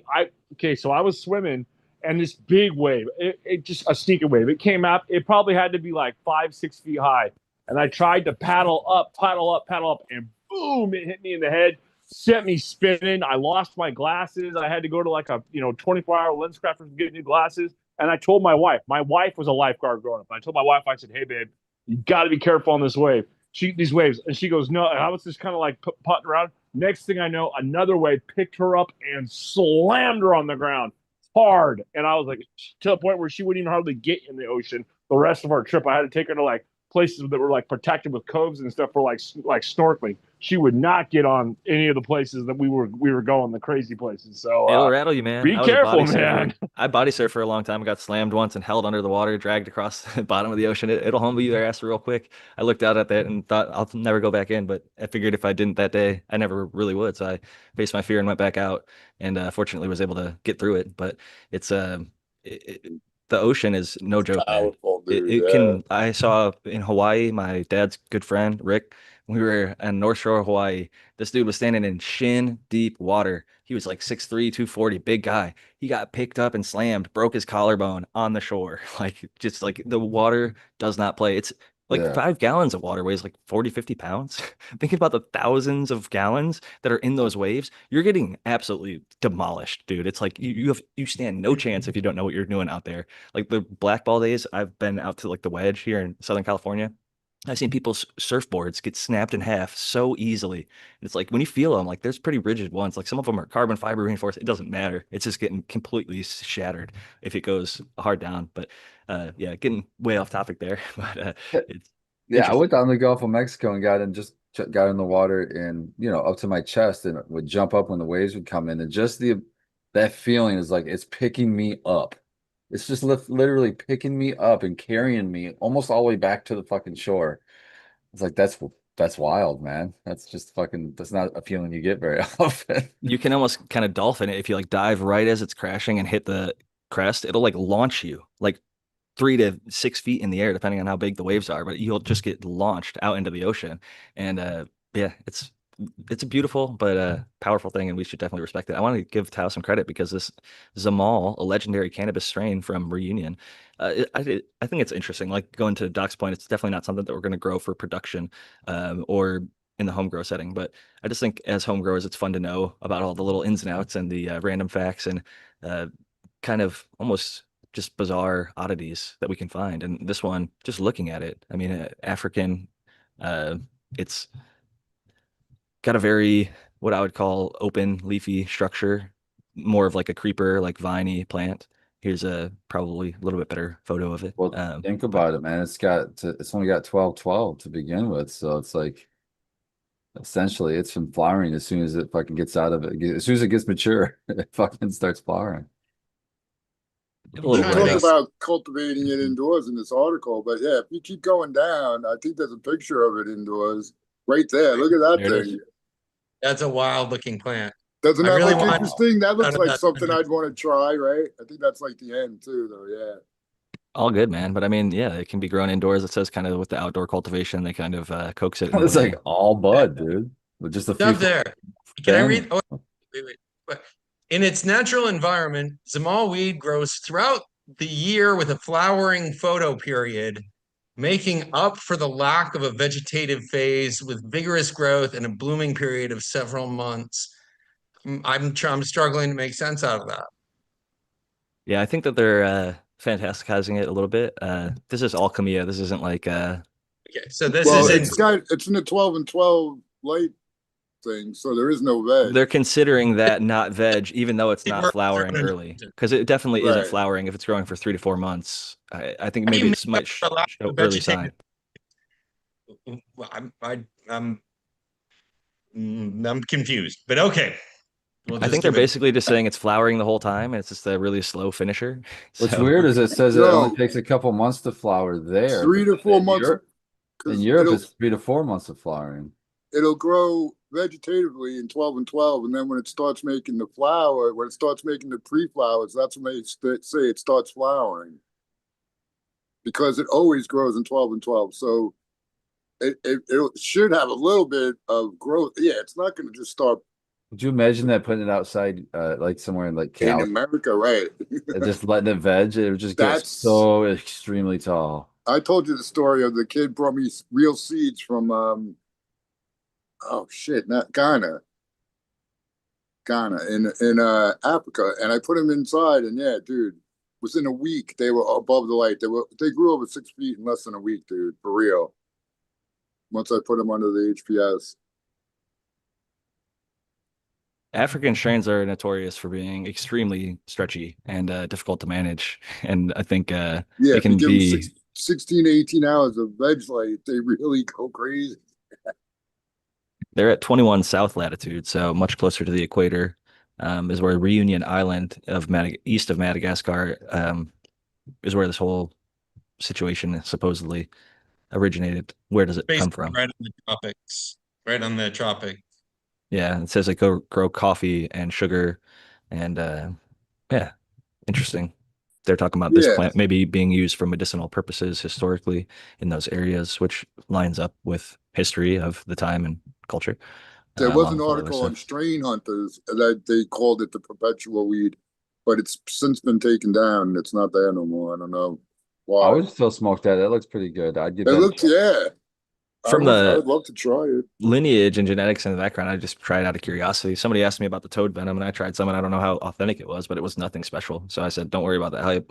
They asked me another question, which was, "How do I get them amiases, though?" No, being Oh, there serious. you He asked, go. "How do I get the amiases?" And I said, "Amiases.com. Let me see if they've got some." And there was 2 packs in stock, so maybe they ordered one, maybe they didn't. I don't know, but they Yeah, reached I out got in because they touch said, with them because "Okay, cool." I saw your, yeah. That's Because good. they Yeah, also you said, know, "I I haven't didn't been able know to get a hold of now. Tao. Jack, And get him now for me." when yeah, I'm not too worried, but with the seed new laws coming in, I was like, maybe someone's trying to fish me or something, but Yeah. yeah. Look at the state, I guess, before. I have a question for you guys. Would you want a plant that did that? So, like, here's the scenario. You got a plant that grows out, it takes like 3 weeks in veg and then 9 weeks in flower. And what you can do is you can just cut all the flowers off and then give it another 3 weeks and then another 9 weeks. So another 12 weeks, and then you can go and you can cut all the flowers off again. Would you prefer that over like just growing the photo period or autos or whatever, different plants each time and growing them up from seed or from cone or from whatever? It would have to be an amazing special smoke. Yeah, the That high would would have Right? to be be it. Wouldn't it unforgettable. just have to be the best one ever? Yeah, well, yes. Yes. Well, there would have That's to the be a case for good anything plant. though that my Here's garden where has it to be the comes down best to it. thing I ever think this displayed. was more of a convenience thing. I think this, it says it was with people that were forced to be doing labor, and No so they veg had it too. on the side of a field somewhere, maybe hidden in the woods somewhere, and that was their reprieve. That when they got, off their day of labor, they were able to go over and tend that plant for a little bit, and then come to the final time. They get to pick little buds off of it, dry them out a little bit, smoke them a little bit, make them into Well, your little medicines and your salves. And so I think it was more of just like a historically significantly documented cultivar that had a little bit of a bizarre oddity kind of related to what we were talking about earlier. Like, could it be grown year after year off the same plant? And Yeah. yeah, but there's also an advantage. It's very, That's all very fair, Jack. I'm niche. wondering if this is something that would be desirable if we could do it. Like But if you what could about get you're forgetting about the advantage of this thing doesn't need a veg because it's so vigorous. You can do 12-12 from start. So therefore eliminate veg. And if you're in a plant count it state, to take that might some be regrow itself and reconstitute and then start flowering again after you harvested it, right? Like no, it's magical, dude. partial magic. harvest. Yes. Yes. I forgot There's a about strain called Black African Magic, and so there's got to be some magic to the African strains, apparently. Tao said his grew 5 feet in however long under an HPS. I Week, mean, yeah, dude. It was that's a some magic week. The shit. thing was, and it was like the stem was a stick in my finger too. It wasn't like it just was a That's spindly almost a thing. The foot a thing was a day. beast, dude. 5 feet in It, a week is like almost a foot a day. it was unbelievable, dude. I was like, what the fuck? For and real. I super clapped it. I had to like break it in half. And even then, It went past the light like 3 times doing It's like that. Kyle Breeder's Kerala. I think it was 16 feet tall when he finished, and he just like put the pot on its side and grew it like in a spiral around the Circle, outside of the grow yeah, room. In I this love plant that it lasts forever, the scenario we're talking about, this hypothetical, I only have one question. What about flushing? I'm just kidding. You got to give it that subcool, super Hey, when soil or you're whatever. I'm organic, you just flush kidding. the I'm plant joking. I every thought it was day. funny. Come on. That was good. Well, somebody told me a tale that people did that. They would take their plant, they would pull it out of the pot, like cut off like a third of the root and a third of the dirt. They would take it all out, replant it, veg it for like 2 weeks, and then put it in flower again. And they would just keep doing that over and over. And Whoa. can you doing it over and over? That's what I was asking earlier. Like, how many times can you do that over and over? Well, Infinite times? That's what I was asking. Like, I don't if you can know. veg it, Just from a because pure yeah, scientific perspective, like from the curiosity sake, like could a scientific lab, With the root pruning, I think helps. yeah, like if you did it definitely just a controlled environment reset. SOP, I have one Yep. plant in one room and 10 scientists going at it as vigorously as possible just for the fuck of it, because I'm Right. a crazy billionaire who wants to just throw money at the science and Jeffrey see Epstein of how I can plants. Nobody make like that this exists. forever plant. And so they just decided that that's what they want because that was their vision. That was their Noah the Grow a Canoe garden. They saw in their mind, I Like, love cannabis and I want the same plant. I don't care if it's a cut of that plant. No, I want the same plant. Wait, what? Like an apple tree? Yes, like a fucking apple tree. You keep it every year and you harvest just the buds. And then they're like, wait, dude, that's not how cannabis works. They're like, make it fucking happen. So there you go. There's my scenario I threw out there. And I think it'd be fun to just see somebody attempt it on more than a twice scale because I think twice has been done for sure. At least a couple different places people have talked track about it. how the cannabis itself changed from one harvest to the next off of Oh, that plant. terpene tests and And through cannabinoid time, tests, THN, yeah, cannabinoid flowering testing. times, yields. That would be fascinating just from like the scientific data perspective of like you kept the same environment, same nutrition, same SOP of taking off 1/3 of the roots exactly every time, repacking it with the same type of soil every time, inoculating it with a specific microbial Bokashi Earthworks blend or whatever it is, so that you have a very specific standard on every other factor, the same water filtered by the same Berkey filter at the same level of calcium or whatever, like everything else standardized, but you're just growing that same one. And we'll find out. Holy shit, that was a waste of time. Or maybe it's really maybe it's really cool for some reason. Oh, that's so funny. That's One of those what things that goes unpublished, like a lot of our buddy science. he did a whole grow where he set up a timer to be able to do 14-14 because and so now you're dealing with a 28-hour day, right? And like it doesn't stay to the 24-hour day that the rest of us live on. So he had to have like a watering system set up to like be on this weird timing and never knew if he could go in or not to see the plants because never knew, had to check the app and see like what the time was, like super complicated. It was kind of a little interesting. We were after this idea of is it the number of cycles that sort of brings a plant to ripening, or is it the number of hours, basically total elapsed time, or the number of on-off cycles of the lights? It basically just screwed the plants up, and none of the ones under 14-14 grew as well as the plants did under like normal 12-12 lighting. But yeah, he did a ton of work, like all this stuff, had great plans for it. It's just kind of like, it didn't really work. One of those research articles that never gets published because it didn't get the intended result. And the Yeah. non-intended result is just not sexy. And so it doesn't get shared or spread around or talked about. Sometimes there's such a need to publish that you'll publish the unsexy result, just sort of, but yeah, you don't get as much credit for it. That's for damn sure. But yeah, he gave up. We I think reported to with the outdoor, we got a little bit of an idea of we can see like stuff in Humboldt will finish before stuff in like British Columbia. They're getting a little bit more light per day, depending on where they're at. The weather might be a little bit better.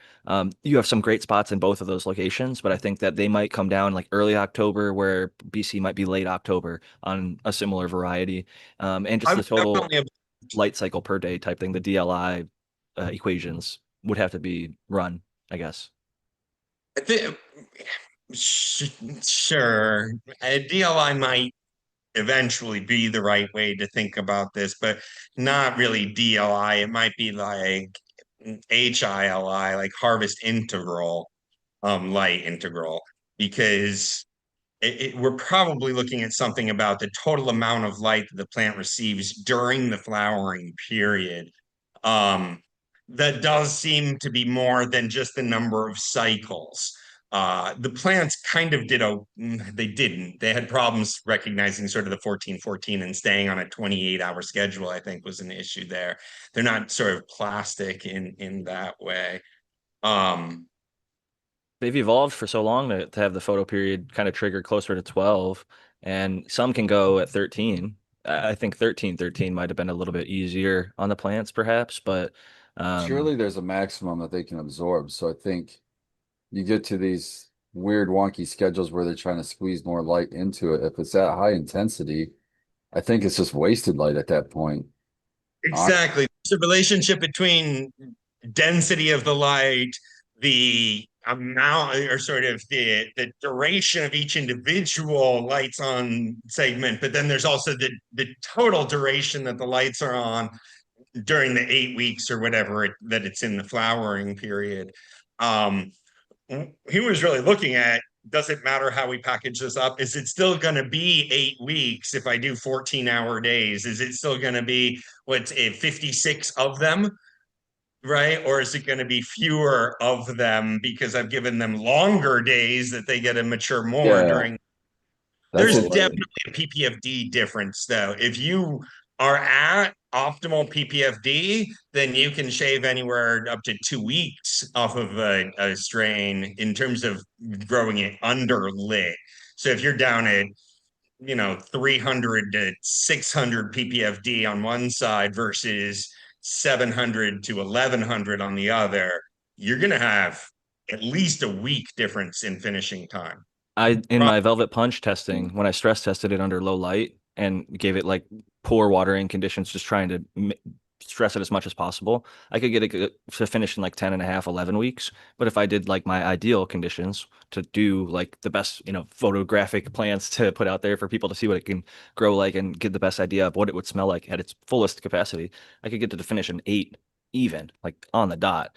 I just put like, 8 to 10 weeks and then describe the differences.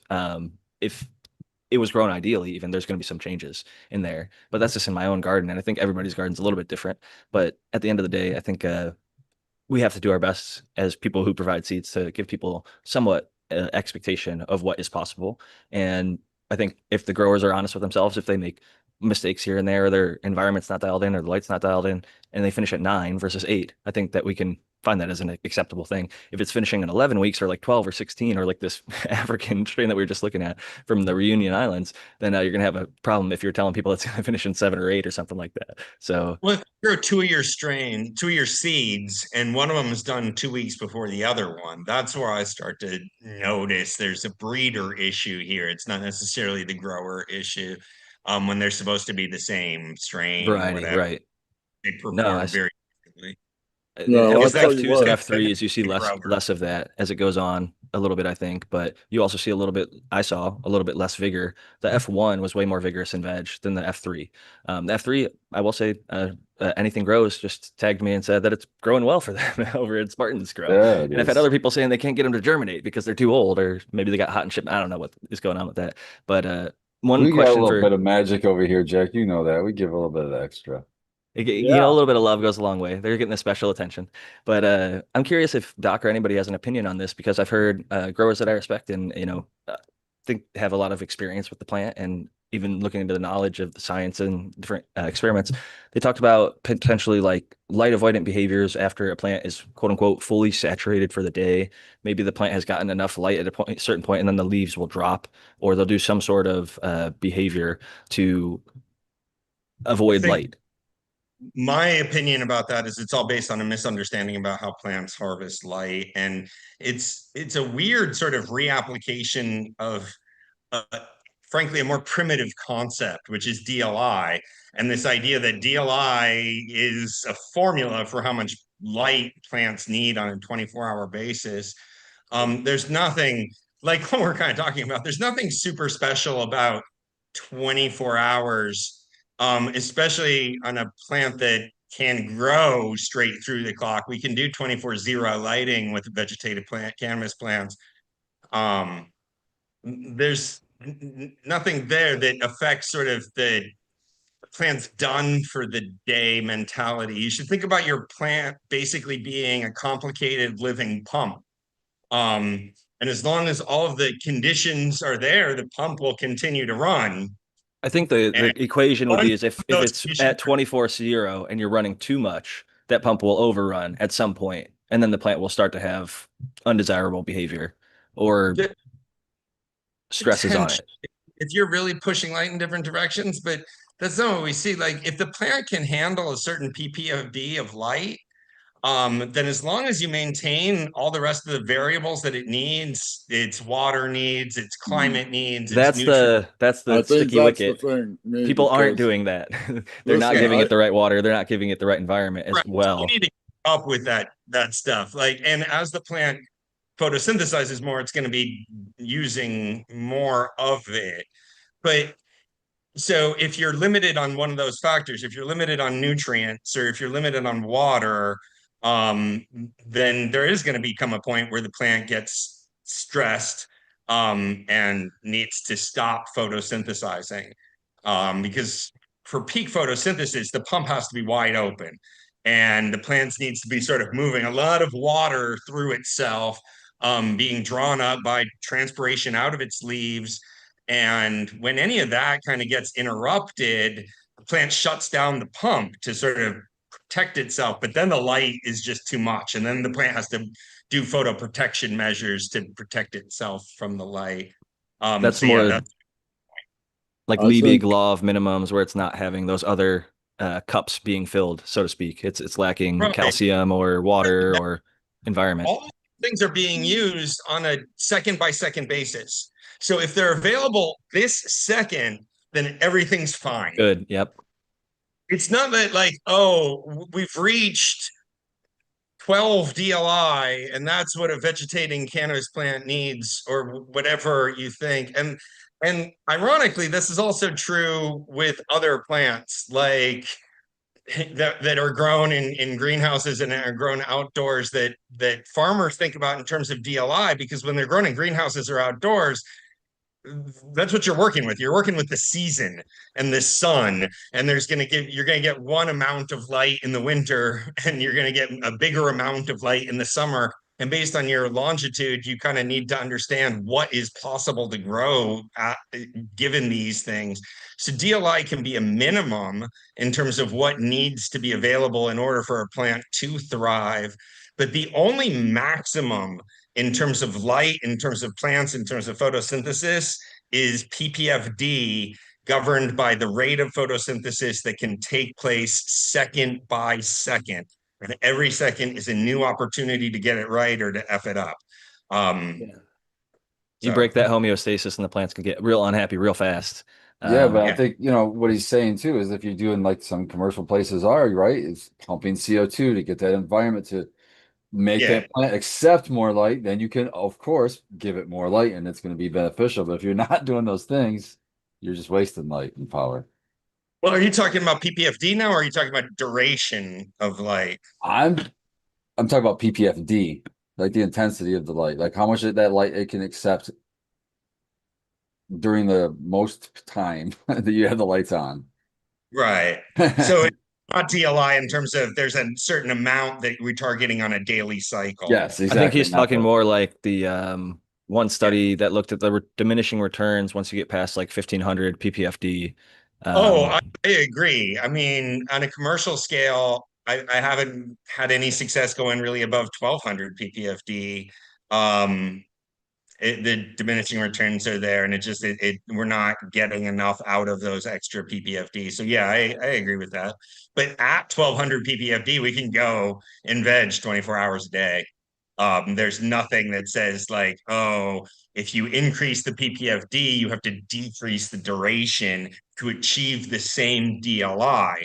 There's I think people do it more just for plant management technique. It slows the plant down a little bit. They get a little bit smaller plants. Like some people get really big fat fan leaves in their veg plants because they are cranking a higher DLI, and then some people have like little tiny leaves. And I think that the amount of light and it's more just plant management for the convenience sake, like for the gardener's sake. We're not doing it out of optimal. We're doing it out of it works. So we broke it out with that, like the T5 going to the HPS or the metal halide, and then the metal halide to the HPS or whatever. It's sort of just like the natural evolution that was around and available. But now with the modern availability of LEDs, you can really crank. Like I've seen people going to Tao's point, maybe not a foot a day, but getting like 4 or 5 inches a day of growth on their mother plants pretty regularly in a well dialed in environment. And you can get lots more cuts off a plant that's growing, up to 4 inches a day than you can off of one that's growing 1 inch a day or 2 inches a day, which I think is pretty easy and reasonable to achieve in even a non dialed in home grow setting. And even that can be vigorous enough to provide you with way more than you need. Just like the beauty is we don't have to be perfect necessarily, but ideally if you are indoor growing with electricity, using it as responsibly as possible, even if it's coming from good sources. I just think it's smart to be efficient when possible, because then you don't necessarily have to grow in as large of a space. You can start shrinking stuff down. Like I think people have come to realize like you can actually get your own stash taken care of in a relatively small space and not have to dedicate maybe an entire room. It could just be a tent type thing. Yeah, for I sure. think it's a really good point that Dr. MJ was making. It almost disproves the solidness of the DLI uh concept. It's like you would think, logically thinking though, you would think, oh, if I add CO2, I might have to adjust for DLI. I never even thought about that. If DLI was such a thing. It Like, would oh, only Right. matter if we max it. grew like the sun grew, where Yeah. if we started at like 300, cranked it up to 1900, and then dropped it down to 300 before it went to zero. Like zero literally starting up at like 10, 20, 40, whatever it is, like the daylight Yeah. first hitting it to, and the amount of shade that you're getting from random trees and clouds and all that other stuff. Um, if we did that with our lights, it would I be was incredibly working with a inefficient. company that puts solar panels in greenhouses, and they have these articulating solar panels that allow light to get filtered through, and it allows you to control how much light gets through. Oftentimes in greenhouses, the growers know there's too much light for their strawberries or their lettuce or whatever. So they put shade cloth or they whitewash, they paint the glass or the glazing, or they use this different poly Material. material that's light filtering that absorbs a great deal of light, because they know they're getting sort of too much light. So we were talking to them about like you can, okay, we're going to use clear glazing now. We'll put these solar panels in there and you'll actually be able to control it. And I'm like, based on the PPFD target, these growers are growing. These are master growers in some of the most well capitalized greenhouses in North America, and they didn't know what PPFD was. They hadn't even sort of thought of lighting that way. They took it for The granted. only thing they knew was DLI targets for their plants, and so I was having to teach these running multi-million-dollar greenhouses, like what are the metrics, and it was wild to me to sort of come from that. But it just occurred to me like you just can't control it like we can in indoor horticulture at that same, where we're dialing very specific PPFDs. And that became a real breakthrough, because then it's like this is a sort of a revolution to your whole way of thinking, and we're giving you a way to control the way light's delivered to your crop that's sort of better than you ever thought of before. Adjustable. It's funny, Yeah. the some of the greenhouses in California, this reminds me, actually got categorized as indoor because the electrical usage was so high when they got the consistency, even in like San Diego and places that have good amounts of sun year round, they had like solar set up, so it was basically free for them to close to free to run the lighting and battery backups and all that stuff. So they had all their stuff was offset for electrical costs. So they were just trying to run it as close to what we would run like an indoor setup like, and they had it pretty much sealed off. It was a greenhouse, so they were taking advantage of the sun when it was there, but they had every 4x4 had a a 4x4 light, or a 5x5 had a 5x5 light equivalency of it down the entire greenhouse.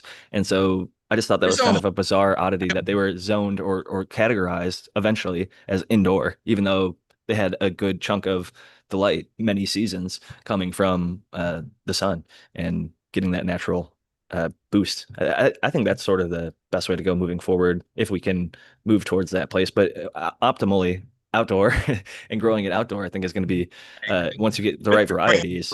Indoor.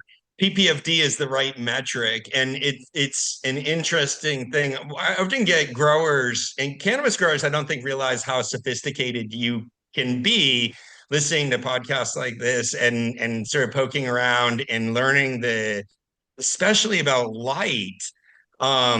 Thinking about light just isn't something that a lot of horticulturalists do because they don't have a lot of control over light. They just sort of accept light as a bit of a given that they've got to work with. But in this case, PPFD is the correct way to measure the density of light. Yeah. And I like to say that sort of with intention. The D in PPFD is density. It's really easy to confuse it for intensity. Intensity actually means something different when we're talking about light. To tell you briefly, blue light is more intense than red light. That's not what we're talking about when we adjust the dimmer on our lights. We're increasing the density of the photons. And that's the most sophisticated way that we can think about light. DLI is the density of photons over 24 hours, whereas PPFD is the density of photons over 1 second. And photosynthesis basically happens second by second. So that's the one that matters. We And can isn't track PPF just one spot? Like PPFD is when you calculate a bunch of the different spots to get the overall, Yeah. like how you would calculate it when you were doing your light reviews. Yeah, You would go through but and get PPF at that spot 16 different times or whatever, and then you average it up. PPF is kind of like a horsepower, kind of. yeah, I don't know how PPF else. is the number of photons. Now, if you're in a tent, it makes a lot of sense to think about both of them. If you're out in a field, like thinking about the sun, PPF is a number that doesn't make a lot of sense. You're thinking about the total number of photons that come off the sun, which we don't have ways of describing because that's such a large number. Very But big number. in a grow tent, all the photons that come out of your grow light, that's going to be your PPF, your total photosynthetic photon flux. And there's different ways of measuring it. But when you're thinking about how much light can this light make, that's PPF. When you're thinking about how much light needs to arrive at the canopy of the plants, we're measuring PPFD with the sensor, which is the density that strikes that. Now, how big of a target area those photons from the original PPF, say it's a light that can produce 1,000 micromoles of photons, is that going over 1 square meter? If you keep all 1,000 micromoles of photons in 1 square meter, then and evenly distribute them across that square meter, then everywhere in that square meter, the PPFD will be 1,000. If Yeah. it's over 2 square meters, then and evenly distributed, then everywhere over those 2 square meters, it'll be 500. If it's over 4 meters, then it'll be 400. And so that's sort of the relationship between how much light you want to put in a tent or in a grow room compared to how big the grow room, how big the area is that you're going to deal with it. I And was we can flip-flopping the terms in my head for some reason. I was interchanging PPF with PPFD. I was Yeah, PPF is a shorter acronym. It means all of the light, though. And Is PPF is that spot measure of the specific thing. DLI is also a spot measure. I mean, you measure DLI with the same sensor that you measure PPFD with. right. It's It's just just a constant throughout 24 hours. second. Yeah. They take that second by second measurement every single second, every single minute or whatever, and they get like a graph that ends up looking like a, you know, much different than you would have. Like in our graph, it would go like this from 0 to like full up all the way to 100%. And it says at 100%, 100%, 100%, 100%, 100%, 100%. And then it just clicks off unless you have some sort of like, you know, pre and post lighting, which is fairly rare, or a fade in and out, which is also, I'd say, fairly rare. Most lights are just coming on for actually, you find 18 those or on most light controllers now. That's kind of a common feature to have if you want, they call that sunrise, sunset settings. You'll see that most major controllers have that now. Yeah, a good lot to of them know. do.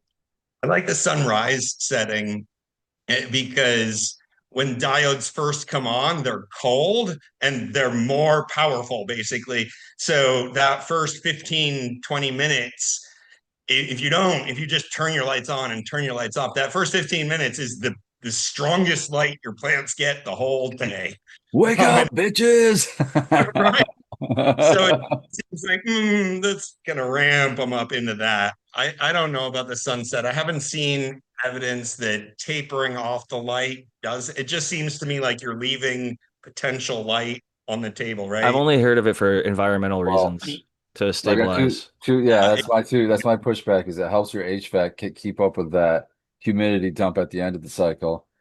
And My pushback to that is get off of using dehumidifiers and get on using reheat, and you don't oh, have the problem. okay, I agree with that, but yeah, good luck convincing somebody with money that.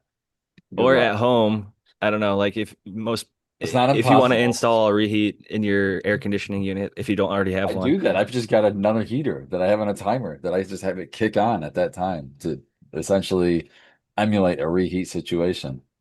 Yeah. That's what I do. air If But heaters you're are in great air at conditioner, sucking. yep. so I want to spread that as like what every home grower needs to do. But if I do think that I'm getting used to driving grow rooms based on reheat systems and using the air conditioners as our primary dehumidifiers, even if they have dehumidifiers. So we're still calling the air conditioning for the humidity call, and it keeps calling even after the lights go off because it's still humid in there. And then the heater comes on to replace the light or the heat that the light used to be making. It sounds ridiculously inefficient at first, but it's just Makes as sense. more so than the dehumidifiers. Yeah. And that's kind of what the sunset feature is kind of designed for, was to make it a slow ramp so those HVACs, those traditional HVAC setups can fucking keep up, or they have time to make that test to be like, oh crap, humidity's rising. Let's start pulling some out of the air. I hear you. And for home growers that don't understand what we're talking about, what happens in a grow room when the lights turn off, if you're air conditioners are really good dehumidifiers. And if they're running because it's hot in there, they're also dehumidifying the room. But then when the lights turn off, it's not hot anymore and it stops calling for the air conditioners and the humidity goes through the charts on like every room that's set up like that. Your humidity just spikes because The plants don't know no different. They're still fucking kicking out fucking vapor, man. They're going. and suddenly the main dehumidifier, which was the air conditioner, isn't running anymore. And now your heat dehumidifiers that use basically desiccants come on, and it takes them a while to catch up to that load that was dumped on them. They're not on beforehand because the air conditioners were doing all of that work, and the air conditioners just abandoned their work at dehumidifying. And a reheat row is just programmed differently so the air conditioners don't turn off when They're the already lights. running. Yeah. Funny It's enough, we talked about a lot of swimming stuff earlier, and swimming pools, like indoor swimming pools, which probably have as much or worse of a time managing humidity in an enclosed space than anything other than maybe growing cannabis plants indoor. They use reheat systems in every single indoor swimming pool to manage that for the most part. You're not seeing Quest dehumidifiers out next to the swimming pools. It's a reheat system built into a giant air conditioning unit that is commercial size that's usually cooling an entire school, right? But they even have a more dedicated system on top of the pool a lot of the times. The one time that air conditioning I don't think will help you with the humidity is if you're using like a swamp cooler. I'm pretty sure those like blow out humidity. Yeah, don't use swamp coolers. I'm not talking about that. They do Yeah. the opposite of humidity, frankly. They add humidity to a Or space. like they sometimes call them wet walls in greenhouses, but it's just a giant swamp cooler, right? Where there's like water literally running down like the back of the wall and they're like blowing air across that to create that evaporative cooling effect. They But want high humidity in those rooms. This is like something that Arizona uses them in greenhouses yeah, or in Arizona, where you can always get really dry air to come in again, then you're managing against low humidity. And this is like growing seedlings in a big room or something, right? And you got to figure out strategies to keep the humidity up in that. And it always feels like the air is too dry. I love the Most little cup on top of a cup. coolers in grow rooms because it just adds too much humidity for unless you're in Arizona and you're growing like in a greenhouse in your backyard or something. Shockingly, I have some people that I know who live in Tucson that are able to grow outdoor with no greenhouse at all and flower cannabis outdoors successfully. But they grow fantastic roses and other stuff. Like they figured it out with their like home, providing a certain amount of shade and a certain amount of light.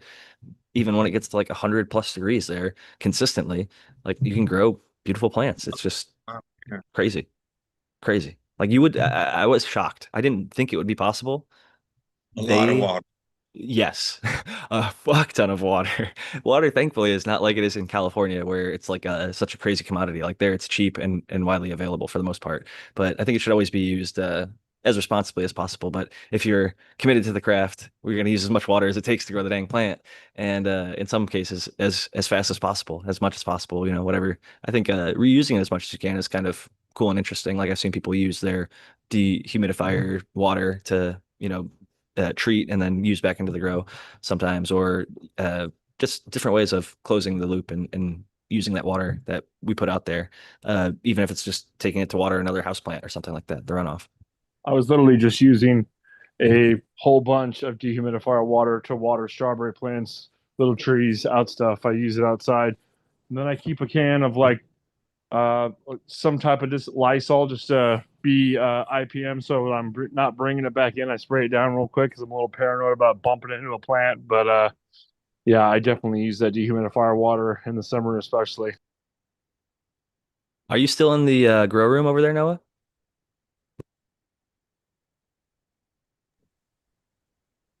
Yeah, I'll go right back in there. Oh yeah, the whole show I've been working away. I I saw you just pop the video on transplanted. there for a second. I wanted to give you a chance to give an Oh update yeah, because we've seen yeah. the garden a few I just times this transplanted year. 4 into the veg, from 1s into 5s, give them some bigger shoes. Um, I always try and multi-purpose, um, and work in my grow room when I'm doing the show. I've done trimming, I've done you name it. I've done it all. Okay, I'm just walking back in here right now. And I always love to see it. dude, this one right here, this is a brand new one. First time I've ever grown it. That is trap fuel. And it sure does look like it's going to be an early finisher because I'm like at the start of a little bit past, so I'm probably like day 58. And I would typically, just like my rule of thumb is like kind of just go do 63. And this trap fuel sure does like wants to be an early finisher. I would take a picture and post it to my Instagram, but after my account got suspended, I'm a little bit paranoid about doing that. I don't want to lose my account, so I'm gonna chill for a little while. But yeah, You're this is always welcome a to show it here, man. We oh, love you know seeing it. me. I'll definitely do it. And this is Sunset Sherbet crossed with Dosey Does. This is the trap fuel, and these two are duct tape. If you And have some then photos and you put them in the chat after you show this, I can pull them up and screen share too. oh, okay, that's cool. Yeah, I definitely can. I'll take some cool photos because that was the reason, one of the reasons why I was showing it. I mean, this right here, this plant always, this is like basically like an eight and a halfer that it doesn't harm though, so that's kind of nice. But I mean, it's really just, I mean, it's just brittle. It's sucking everything out of it right now. What's the And trap fuel smelling like? Do you got a fuel you kind dude, of gas? it smells really good. I'll post a picture of it. It's like black leaves, and then the buds look white. I'm just like, I got fingers crossed that it's gonna be good tasting and that there's not gonna be any like starter bananas in it. Like that's always my start. I don't want anything that's gonna harm on me. But and it seems like the older stuff is a little more hardy than some of these new crosses. I mean, I've gone through so many crosses. You look back at my Instagram account, like anything that's on there, I'm not growing no more. I just cut it because it, harmed for some reason. But my room is pretty stressful. I got fans blowing up, 2 big ones underneath it, one there, 2 here, the big dehumidifier. So Hey, the plants are looking good. Yeah, you I got think to you got it swim. closer to dialed than you gave Yeah. yourself credit for. They're looking great. This side's looking Oh good too. yeah, no, and this is going to be a really, really good run. I can tell. Yeah, what's in the left there? Right here. Yeah. Okay, so right here, this is, I just gave it, and of course it turned out really great. Isn't that always the way it is? I gave one of my buddies, this is a Do-si-dos crossed with gelatos, and then this is that sunset sherbet, and this is duct tape. Duct tape, duct tape. Because dude, duct tape, man, it's got that. I encourage anyone that's never grown to try and grow it. It's got that glue, like literally, like your scissors. You have to really like clean them. A lot of finger hash, but it's also got that do-si-dos like cookie taste. Yeah, I always rock with that one. I've been growing that one for years now. So, but yeah, it's all everything is going good in here. It's gonna be fun. I mean, we got pretty good, and I'm pushing them a little bit more when it comes to flipping, flip, flip. You know what I mean? Like trying to get it going. So That one of them miniature cans you got there, no other grow? I'm sorry, what's that? Noah's just got giant hands, man. That one of the miniature little, Oh no, no, that's a 12 ouncer. cans.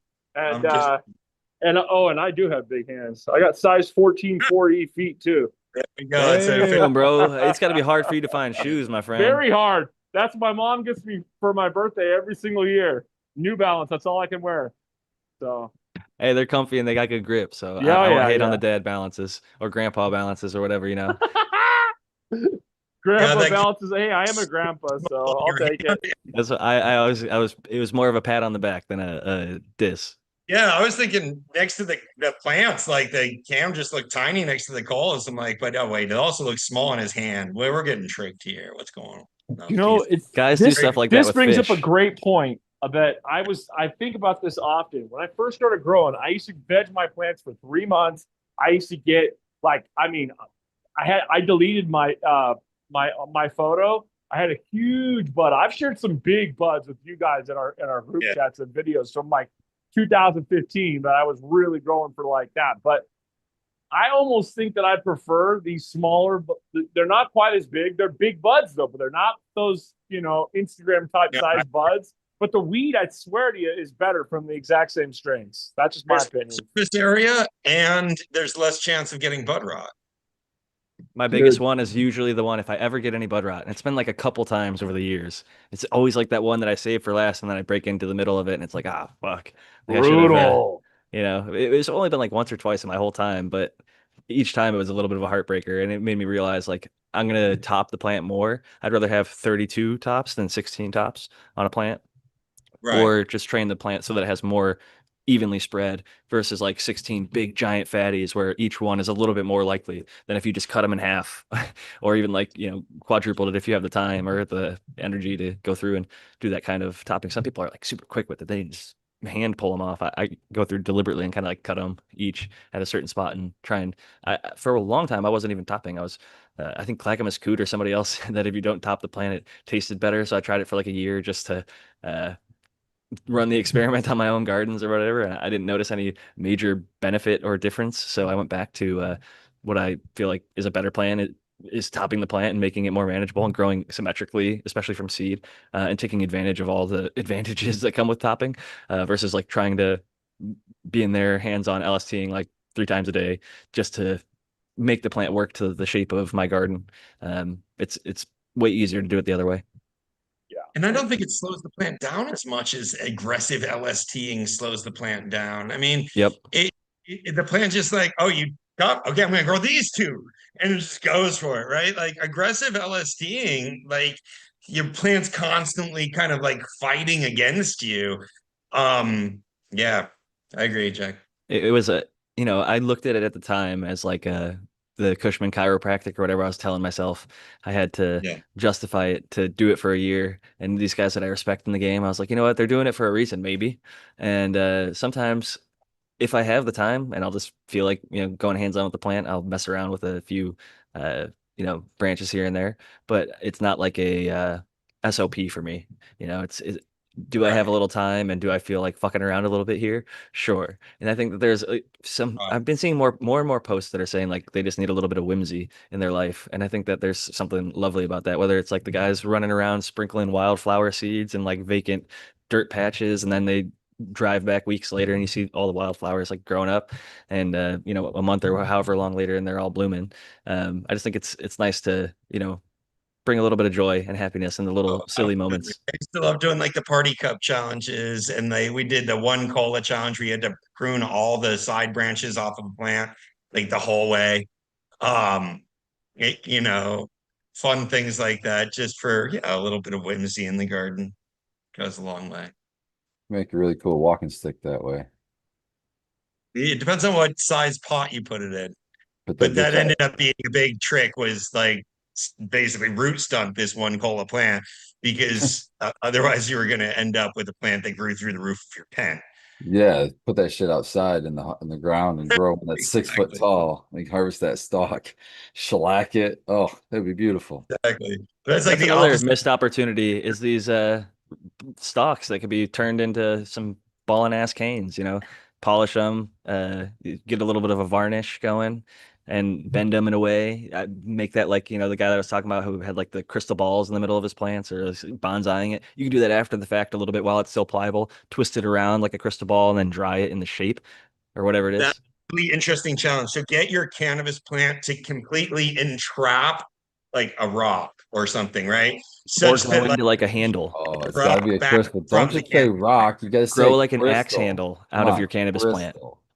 Crystal. Yes, out of a crystal. Yes. Thank you, Spartan, for the correct language there. I'm bad with jargon sometimes. Well, I just noticed we've got about 5 minutes left, and there's about five of us. So I will give each of us at least a minute or so to give our final thoughts and shout outs before we wrap it up tonight. And I'll start first with Spartan Grown. Well, thank you, Jack. Thank you, everyone on the panel. It's always awesome hanging out with you guys, and especially chat. It's always awesome hanging out with you guys as well. Um, but do I have any shout outs? I'm trying to think. I want to shout out Emily, anything grows, because she's been helping me in not only the cannabis garden, but in my outdoor vegetable garden. And we have such like a beautiful fucking garden. I don't know how else to say it. I just love going out there and spending time out there. We bought like this screened-in tent just so that we can hang outside in our garden I was like, more. is that a yurt or something? You guys have like a little tent back there. It looks like she's been hanging out Oh, in. it's just That's screened in awesome. so we can hang out outside without having to worry about mosquitoes That's because, smart because they're out yeah. there. The And I Midwest has got lots of skeeters.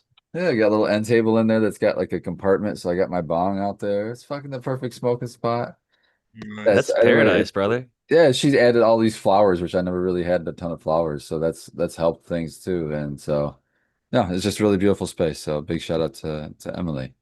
They'll have lots of birds and other pollinators and stuff Yeah, I've flying seen around. so many more birds and all of that. Yeah, tons of bees, all that good stuff. Other than that, much love and keep growing, everybody. Great having you. And also definitely shout out Anything Grows. She's been tagging me with the Velvet Punch updates in the garden. So you and her crushing it over there, both indoor and outdoor. Love to see it. And really happy to see that they're still growing and still vigorous. I made those seeds years and years and years ago at this point. It's crazy. And it's always fun to see people popping them and growing them and having good results. So next up, we got Dr. MJ. Hey, thanks, Jack. Thanks, panel, Spartan, Noah, Tao, everybody. It's good to be back with the old group here. I had fun today.